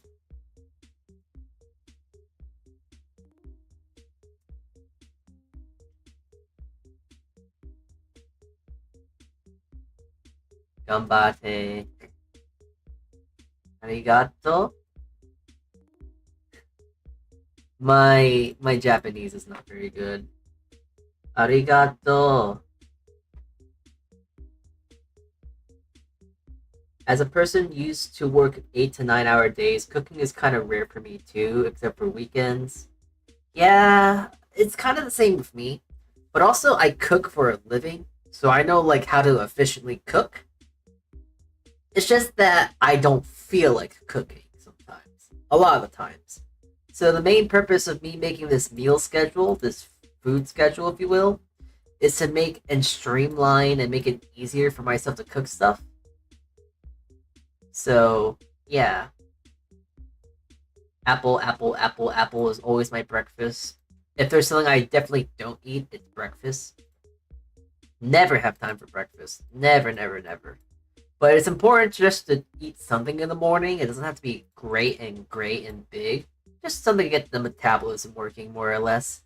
So yeah, Thursday. By the time that comes around, I'm gonna have some fruit and nuts. I'm gonna make soup for. I'm gonna probably make soup tomorrow. No, Wednesday, so I can have that for Thursday. Soup is always better than next day, so I like to make my soup the day before I want to eat it. And I have some bread here. Like I'm gonna make some sourdough soon. I have potato bread now. It's great, and I'm gonna have that stuff tomorrow. It's gonna be grand. It's gonna be delicious. And then I'm gonna have some fruits, some nuts, leftovers, takeout. Yeah, it's gonna be good. It's gonna be a good day. Yeah, yeah, yeah, yeah, yeah. Eat the yummies. But yeah, that's that. Anyhow, but what's the plan for takeout? I don't know, but I think I might get a pizza. There's some pretty good pizza around where I live, so like pizza is definitely very likely. What I will put on that pizza is up in the air because I have no idea. Oh wait, no, it can't be pizza because hold on. As you can see, for next week is pizza night. Uh, this this week is only takeout, so maybe I'll get sushi. Maybe I'll go get udon. Maybe I'll get something like that. Maybe I'll just get something like that. I don't know. I don't know. I'll figure it out. I'll definitely figure it out. I'll get something. But I definitely know that Friday I am not cooking. I'm just gonna eat an apple, have some scrounging around like a squirrel for some nuts and leftover food from the week, and have a nice day where I just don't cook and have a nice takeout meal. Mm.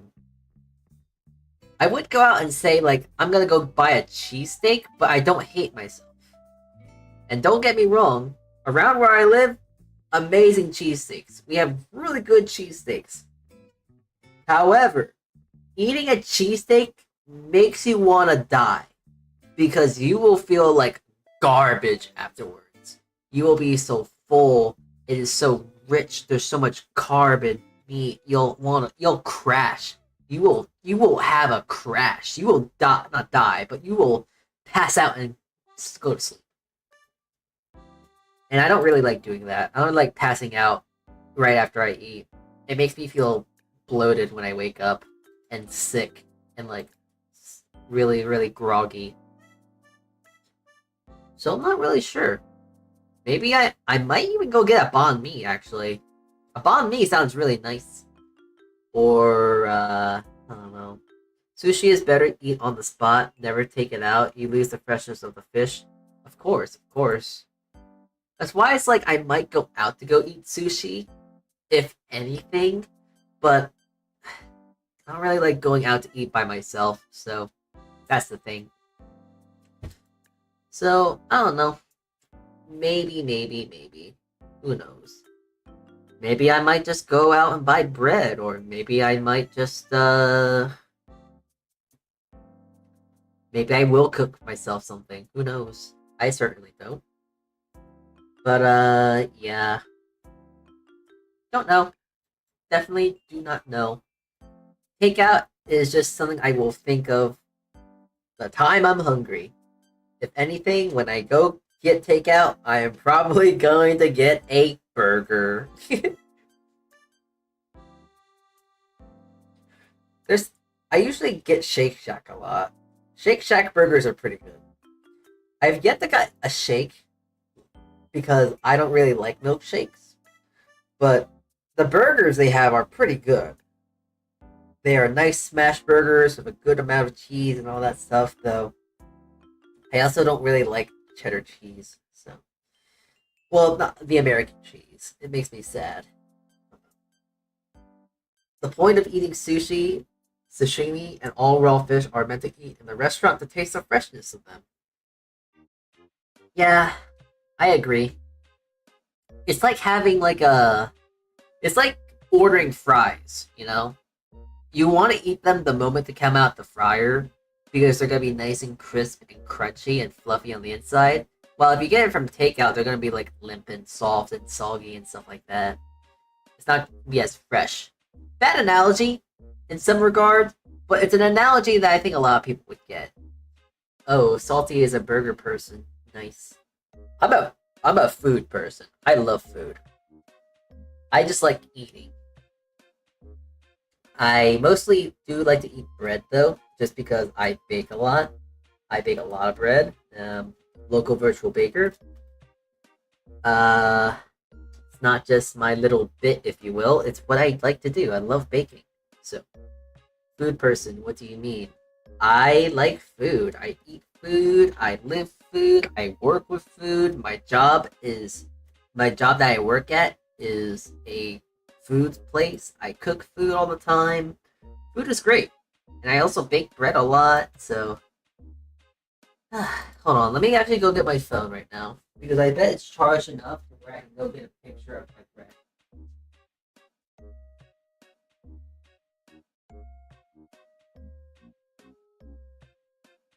Oh yeah, 24%. Okay, I'm gonna go take a picture of my bread.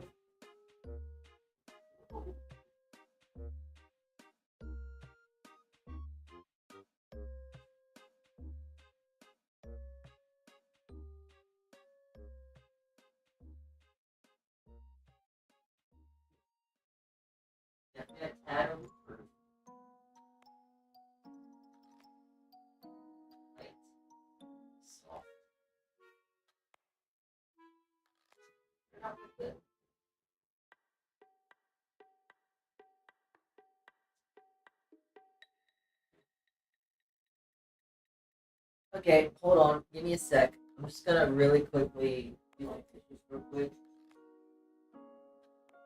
At least somewhat responsible here.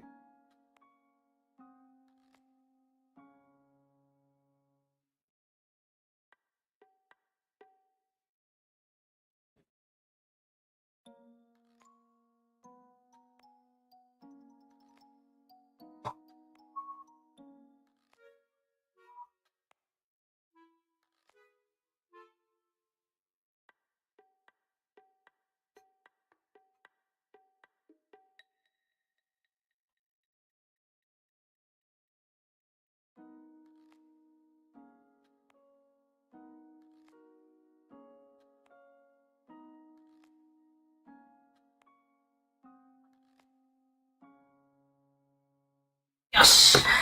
Okay. Okie doke.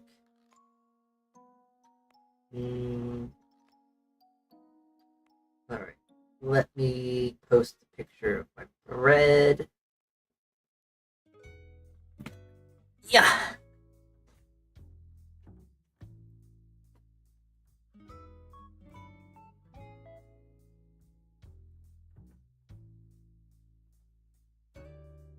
Okay, this is the loaf of potato bread I made literally just now. Hold on, I gotta download it quick. Oh wait, no, that's right, I can just show you it on my screen. Yeah, this is potato bread. I made some potato bread today. Turned out pretty good. Maybe a tad dark. Slightly overproofed. Yeah, it's a pretty good loaf of bread. It's a nice looking loaf, let me tell ya. Nice, crispy, light, fluffy. I haven't opened it up yet. I haven't like ripped it open at all. But yeah. Is that a chocolate potato bread? No, it's just the color. It's just the color. I like to make my breads a little bit darker than I guess most people would prefer. I believe if you actually have your breads a little bit more dark, they have a much more caramelized flavor to it. And it adds a nice layer of flavor to bread that not many people are used to. It's not burnt, for one thing. It is not burnt. It is just different. Also, I'm back. So, okay. PNGT is gone. PNG salty has been exited from the world. You mean potato not using flour, but instead using potato flour? No. Potato bread is like milk bread in that regard. Well, okay, no, not really. Milk bread still uses... Okay, so... Potato bread, instead of using water, funny enough, because usually when you make bread, or anything like that, you add water, milk, or some sort of liquid-based thing. Potato bread, or at least this potato bread, does not use any water at all. There is no water of the sorts. It is purely potato, flour, sugar, salt, butter, and egg, and yeast. And that is it. There's nothing more to this. It is all just... There's no water. There's no water of the sorts. There's nothing else in it. So, potato bread. I see. So it's not medium potato bread, but well done potato bread, so the color is very crispy. Yes, essentially. Sorry, I never tasted potato bread before. Yeah. I think potato bread is more of an American European thing. So maybe if you're not from those areas, you're not going to be very familiar with this kind of bread. But it's very much a very prevalent thing over here in the States. No water. The color looks very crispy because no humidity from the water in the loaf. It's really strange making potato bread, or this version of potato bread, but it looks beautiful. But ever tasted baguette? Oh yeah, I've tasted baguette before. I tried to make a baguette a few times, and the college I was at, my cooking college, we had a pastry shop, and they had baguettes. They made baguettes every single day. I don't know how they did it, but it was the most delicious, light, popcorn flavored. It was so nutty, and so, the flavor was so well developed with this recipe that they had for, baguettes, and I cannot fathom how delicious it was. It was so good. So tasty. It's so yummy.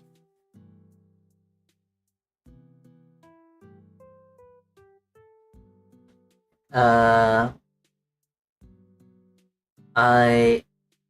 ever taste croissant.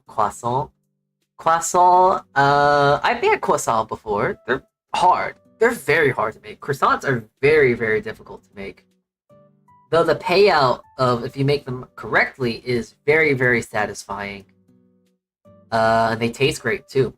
Fluffy, crispy, crunchy, buttery, flaky, everything you would want in the thing. It's so good. Though I will say, people who add more butter to your croissants are psychopathic. That's too much butter. Too much.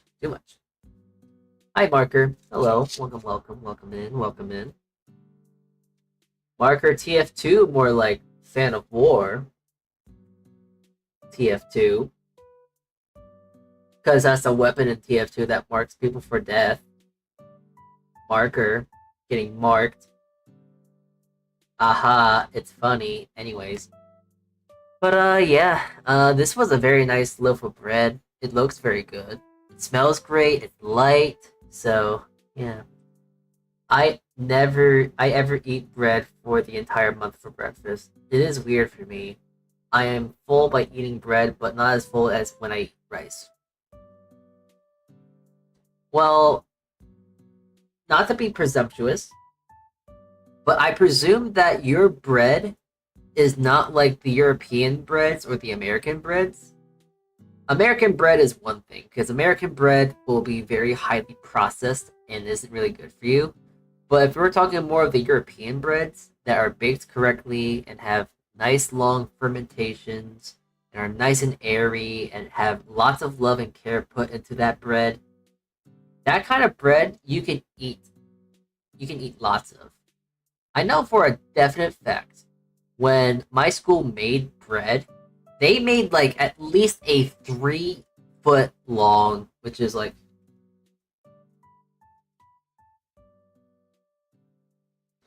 about they made a 3 foot long 3 foot long baguette that's kind of like a meter of bread. And it was like maybe like 10 centimeters in like width.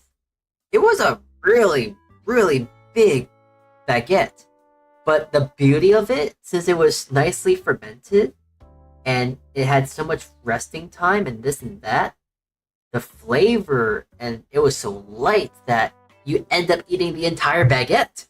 And next thing you know, it's like, oh my god, I just ate an entire like loaf of bread just like that. So I imagine, not to be presumptuous once more, but you don't really have that kind of bread.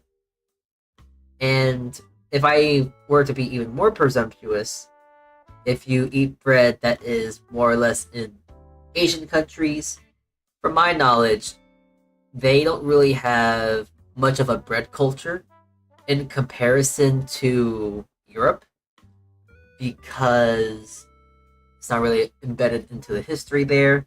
So bread is more of a luxury product in that regards. So with that being said, there's not going to be much of a trying to go for like very high end, making it fluffy, luscious, soft, blah blah blah blah blah words, trigger words, flash words, blah blah blah blah blah. It's not gonna probably be as light and stuff like that. The problem with my stomach and brain is that when I don't eat rice the entire day, it is considered as like I am not eating the main course the entire day. Oh. Yeah. I love sandwich. Is sandwich considered a type of bread too? I mean, yes. Like, I know with the bread I made, this potato loaf, this is technically sandwich bread. But that's more or less because it's the shape of a loaf of sandwich bread. If I made it differently, if I let it proof in a different manner, it would then become a Pullman loaf. This is technically in the shape. It depends on what shape you make the bread. Like, this is a certified Pullman.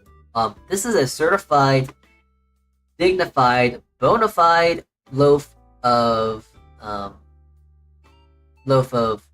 sandwich bread. Hold on, let me see if I have any pictures. Now, if you were to look at this, hold on, wrong screen. This is a country loaf, or this is a boule, and they are round. They have more rotundous shape, and this is the inside of it. This is the crumb of the bread, but they tend to be round. Then you have bread like this. That's called focaccia. This is a flatbread. You can use flatbreads to make, you can use flatbreads to make really nice sandwiches and whatnot. Like, I know we did a prime rib, arugula, horseradish cream at my job, and I made this focaccia at my job. It was really, really good. A nice warm cut with the rare inside of prime rib with a nice dressed arugula, and then horseradish cream, and all of that on a nice rosemary garlic focaccia. It was lovely. It was luscious. I don't think I have any pictures of a Pullman loaf, which is what I was talking about prior. But to reiterate, okay, this is technically a Pullman loaf, but it could be shorter. But this is a Pullman loaf, and you can tell because it's more square shaped. This is a flatbread or focaccia. This is a boule or country loaf. This is a sandwich loaf or potato bread. There's shapes and styles of bread, like how there are shapes and styles of rice. Like, you have a borio rice, which you can use to make risotto, or you have your normal long grain rice that you use for just eating, and then you have your sushi rice and stuff like that. It's kind of like how that is with rice. There's all these kinds of rices, but you gotta cook them differently and have a different utility. And it's the same thing with bread. There are so many kinds of breads out there in the world, but they all have different utility and use cases and stuff like that, you know? Banana bread, exactly, that's another weird one, because banana bread isn't really bread. It's actually cake. Fight me. I love when my bread is more like salty, savory, and taste than less sweet. Golden loaf? What is that? Bread made from gold? Even there is a country loaf too. But yeah, I used to eat banana bread at least once a year. I've been lied to. Yeah, okay. Banana bread is not bread. And, oh, that is not music. That is ASMR stuff. Yeah, you've been all lied to. Kind of. Banana bread is not bread. Banana bread is technically a quick bread, but it's cake, if you really think about it. It's more like a muffin if you really, really want to think about it. Because, think of it like this. Bread. This bread, for example, uses yeast. Sourdough uses yeast. Sandwich bread uses yeast. Country loaves, focaccias, your ciabattas, your chalas, your halas, your naans, your pitas, all these breads use yeast. Those are your most traditional looking breads. But when you talk about your zucchini breads, your banana breads, your vegetable generally breads, your carrot breads and stuff like that, it's all cake. It's all just cake. It's cake. It's cake. It's cake. Technically, it's called a quick bread, and you can tell what a quick bread is versus cake, because cake usually is a much more wet batter, and it's gonna be a lot more moist and soft and luscious and velvety and all these words I can say, but it's not really too much different in comparison to cake. Cake.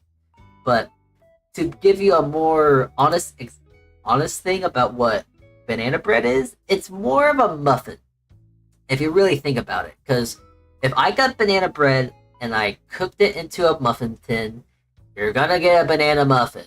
It is going to taste exactly like a banana muffin. It's gonna taste like a banana muffin. Oh, and I guess something to mention about all those breads I was mentioning, the zucchini breads, your carrot breads, your banana breads, they don't use yeast. They use baking soda and baking powder. And usually when you use stuff like that to bake in breads, like when you bake in general, they either are cakes or they are quick breads. And quick breads aren't really breads. So, yes. They're quick breads. They're chemically leavened, if you will. So yes. That is a lie. Prove it's salty. Prove the banana bread isn't bread. Well, banana bread is better than saying banana cake. Has a more ring to it, no? I mean, yeah, that's kind of the thing, though. It's like saying, like, but I don't know. It just is better. Do you say banana bread is similar to Black Forest or brownies? Oh, that's a funny thing that you say brownies. Hold on, wait. I'm gonna just read the rest of chat. Cake is a liquid, confirmed. Well, I mean, cake is more wet. It's more of a batter than actually, like, what banana bread is. Banana bread batter, because it's a lot more, not tough, but, like, thick. It's a lot less wet. Is the cake categorized whenever the baker uses yeast? Never tasted banana bread before. I mean, banana muffins. Banana muffins are just banana cake. It's just banana bread. It's the same difference, but usually the best way to differentiate bread from quick bread to cake is the leavening agent. And leavening agents can be your yeast, You get your baking soda, baking powder, steam, whipped egg whites. It's all that stuff, you know? But, it's funny that you also did mention brownies, because guess what? I'm gonna blow your mind, chat. Again. Brownies are not cake. They are technically a cookie. Brownies are technically cookies. Did you know that brownies are actually cookies? And if you don't believe me, hold on.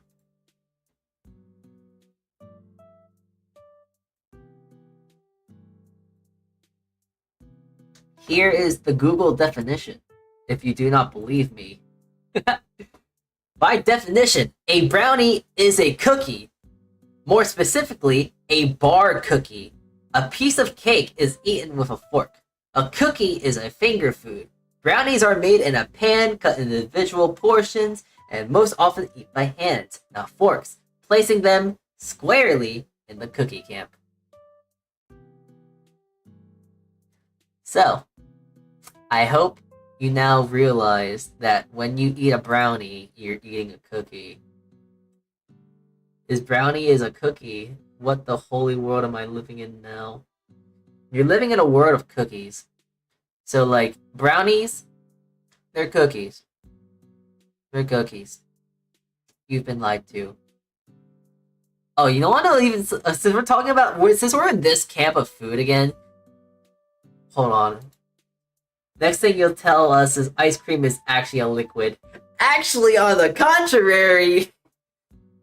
Ice cream is more air than actual ice cream. Than cream. Hold on, wait. How much air is in ice cream? Okay. Here. It's funny that you mentioned that, because ice cream is actually 50% air. So actually you're wrong. But you're right. Because it's actually more of a it's actually more of an air, a gas, if you will, than liquid. So, yeah, fun fact. Have you ever seen a video of, like, putting ice cream in a vacuum chamber? It's kind of crazy. Because there's so much air in ice cream. That's why, like, ice cream is so, like, luscious and fluffy and soft. It's because you whip so much air into it that it makes it into that texture. It's like if you got whipped cream. That's a great example. Whipped cream versus cream. Making whipped cream is really easy. You get a blender, well, a whisk, and you start whipping the cream together, and you whip air into it, and you make it very volume. It has a greater volume. It's fluffy. It's luscious. It's soft. It's great, but it's more air than it actually is cream. 3 facts about banana cake, brownie, and ice cream are enough for me for a day. Okay, wait. One more. This is kind of a funny one, but technically, in the botanical sense, strawberries are not berries, while bananas are considered berries. Why is botany like this? I do not know. But trust me when I say that bananas are berries and strawberries aren't berries. We live in a society. This is just the world that we live in, and it's madness and crazy. But yes, that is the world we live in. You all learned a thing or two. I'm sorry. I had to teach you something. God forbid I had to teach you something about food. Uh-oh, I gotta sneeze. Oh jeez, I gotta sneeze. Okay, sorry about that. Tomato is a fruit. No? Tomato is a fruit. Yes. And by definition, tomato is a berry. Okay. Yeah, but isn't that kind of a weird thing to think about? A tomato is more of a berry than a strawberry is, by technicality. Because berries tend to have the seeds inside the fruit. So strawberries have their seeds outside the fruit. So technically they're not berries. So So yeah. As a reply for those 3 facts, I will give you a fact that hamburger, french fries, and pancakes are not from America. It is from Germany and Belgium and Holland. I knew that. I knew of that, really. Did you know that pizza did not really originate in... Okay. So it did and it didn't. Like, pizza, as we know it, kind of technically started in Naples, Italy, but there are some records of it going back as far as in Rome. So there's stuff like that, you know. French fries aren't from America, then where are they from then? They're from France, obviously. Actually, I think potato chips are technically French, which is kind of funny because like that's the staple American snack right there, chips. But I believe no, wait, I think they are American. Hold on. You may where were chips? Oh yeah, they were made in New York. Never mind. It's an American classic. But it's funny about the story about potato chips because potato chips were made out of spite. Because essentially one guy was getting so angry at this one guy. So a customer went to a place and was like, I want this really thin, I want a potato really, really cut thin. And he kept wanting to get it thinner and thinner and thinner. And the guy that was cooking this potato was getting so angry. So eventually, they made it paper thin. They made it essentially a potato chip, served it to the guests, and then it's like, this is perfect. And it all kind of transpired from there.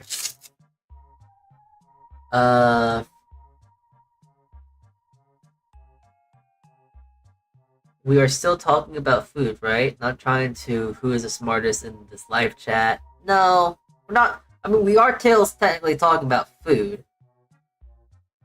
We're talking about fries and all their food and originality. We call them crisps here in the UK. Okay, if we're gonna really quickly talk about that. Why is there so many strange rules when it comes to your talk about chips? Because you call potato chips crisps. You call French fries chips. But then you call steak fries fries. And steak fries are the really thick French fries. The really, really big, thick French fries. We call them steak fries. But I know that you guys call them fries. Like, where's the line? It doesn't make sense. It makes no sense. I don't understand. You got your chips, you got your crisps, you got your potato chips, you got your fries.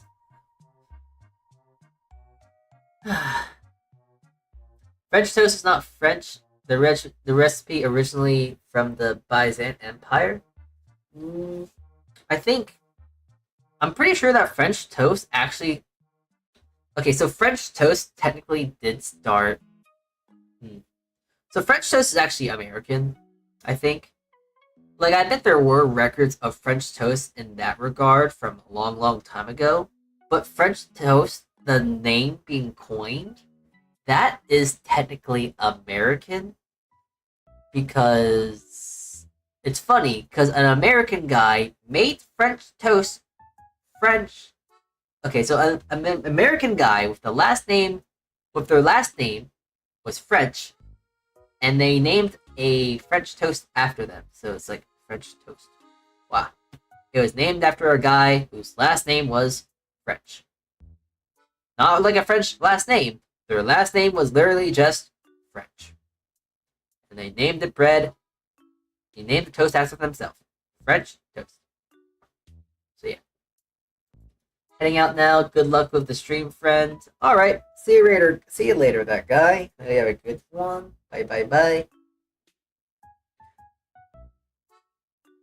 I just thought it wasn't in any category. I thought it was just a brownie.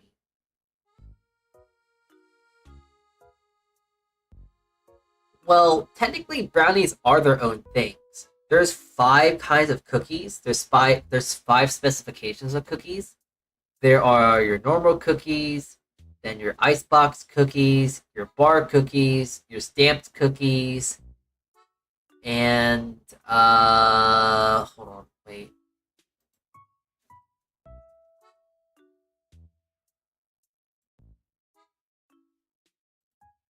Oh, there's 6 kind of cookies. There's drop cookies, rolled cookies, bar cookies, molded cookies, refrigerated cookies, and pressed cookies. So you got all kinds of cookies in there. Brownies are technically in their own field of brownies, but they're technically a cookie. So yes. Oh, I see. So the name of French toast refers to the name of a person who cooked it in not French as a nation. Yes, yes. Their last name, they were not French. They were American, which is really funny. That had their last name as French. We live in a society. And also, yes, you can ask a question if you wish.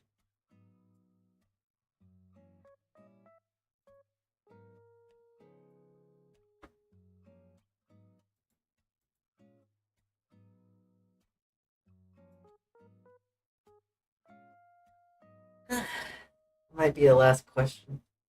Have you ever seen a video or short about Japanese 10 yen food? Wondering how you can call it 10 yen cookie? Like cheap food in Japan? I've seen a touch of it. Yeah. I've watched some shorts and videos about Japanese food and this and that. It's really fun to watch all that stuff. The food that I see in like videos like that get me really excited because I do plan on going to Japan at some point. So the idea that I'm gonna be able to eat that delicious kind of cookie or food or udon or ramen in the future and sushi or whatnot excites me. It's like, that food's gonna be so good. I imagine it is. You know, like the one with cheese inside. It's so chewy. Are you talking about like cheese sticks or like mozzarella sticks? Or are you talking about like the Korean corn dogs?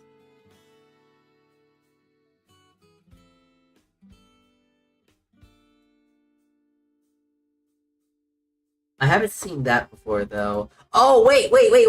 I know what you're talking about. Not wait. I know exactly what you're talking about. Yes, I know exactly what you're talking about now. It's the little thing that's like fried, but you bite into it and it has an amazing cheese pool. Okay, I know exactly what. Yes. The one with the 10 yen cookie on it, the symbol on it. Yes, I know exactly what you're talking about. Yes, I do want to try that. It reminds me of just a mozzarella stick, like a really big mozzarella stick. Here, let me show you what mozzarella sticks are. But like, they're these. Mozzarella sticks are just like really big old, or just deep fried sticks of mozzarella. And you got these amazing like little cheese pulls and stuff like that. Molten cheese. It's good. Yeah. A certified cheese classic.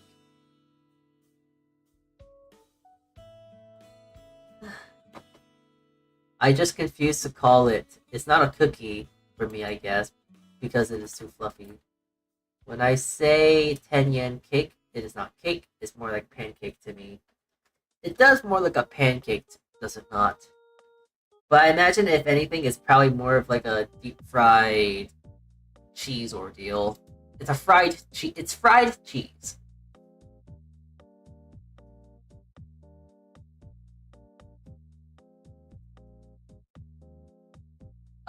Yeah, okay, here. I know what you're talking about. You're talking about, this thing, right? Because, yes, I do know what you're talking about with this. I have seen this, and I want to eat it. I've seen this before. It's not deep fried, though. Oh, is it not? Well, I definitely know what it is. I know, I've seen this on the TikTok, not TikTok, I don't go on TikTok. I've seen it on YouTube. I've seen it on YouTube. But yeah, this reminds me of like a mozzarella stick. Just because it has that really big old cheese pull. Yeah. They look good. Oh, it looks like that they're made like how takoyaki is. Takoyaki? Yeah, okay. I see, I see. You can make it by pouring the liquid dough to the mold, like takoyaki. Hmm. Yeah, I think I'm gonna try to go to Osaka at some point. So maybe I'll be able to try and get that in Osaka. Maybe.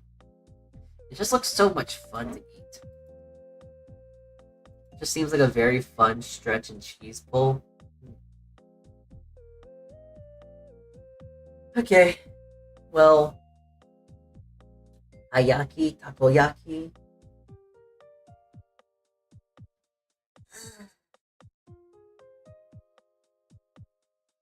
Well, so based on your profession, what to call that food?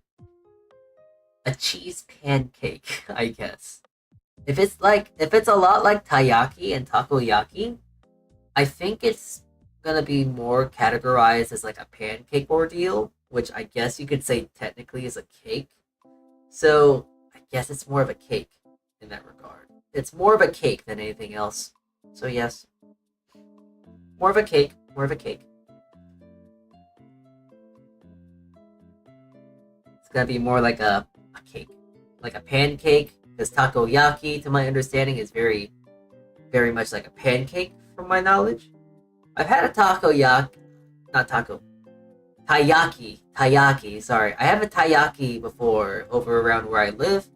And it was very pancake-like, so I imagine this is probably in that same ballpark. It's probably more like a pancake, cheese pancake, right? Just as I thought. Yeah. It's more like a pancake. Mhm. But I think I am probably going to end today's stream right now. I'm quite fatigued, quite tired, and I got some more bread to bake. I gotta go make some sourdough today, so I gotta go finish making that up. And I gotta get ready for my new PC tomorrow, too. So, I am going to be ending today's stream. Let me see if there's anyone that I can pseudo raid. And when I mean by pseudo raid, I mean by direct you guys to go watch their channel. Of which I do not. There is none. There is no one that is, there doesn't seem to be anyone. I know that is rating. There doesn't seem to be anyone I know of that is streaming right now. So, yeah, we're just gonna end today's stream. I might stream tomorrow. We will see. Very high likelihood I actually might stream, but we'll see. Anyways, I will see you all around. Thank you for tuning in. I hope you have a good morning, afternoon, and evening. I'm off for today. I will see you all around later. You might see me tomorrow. You will see a notification on either YouTube. You'll see me on Discord if you join the Discord, which is in the link in the description, or Twitter, or wherever. You know, you'll see the stream. Subscribe. You'll see the stream. Thank you all for tuning in today. Thank you. I'm just gonna call you Nug. I don't know how to pronounce your name, Goldman. I'm gonna just call you Nug. So Nug, Sai, Bush, Scav, thank you all for tuning in today. I hope you have a good morning, afternoon, and or evening, whatever time you're watching this. And I will see you all around at some point soon. Yeah? Yeah? Alright. Zatsu Kichee, everyone. And ciao. Bye-bye.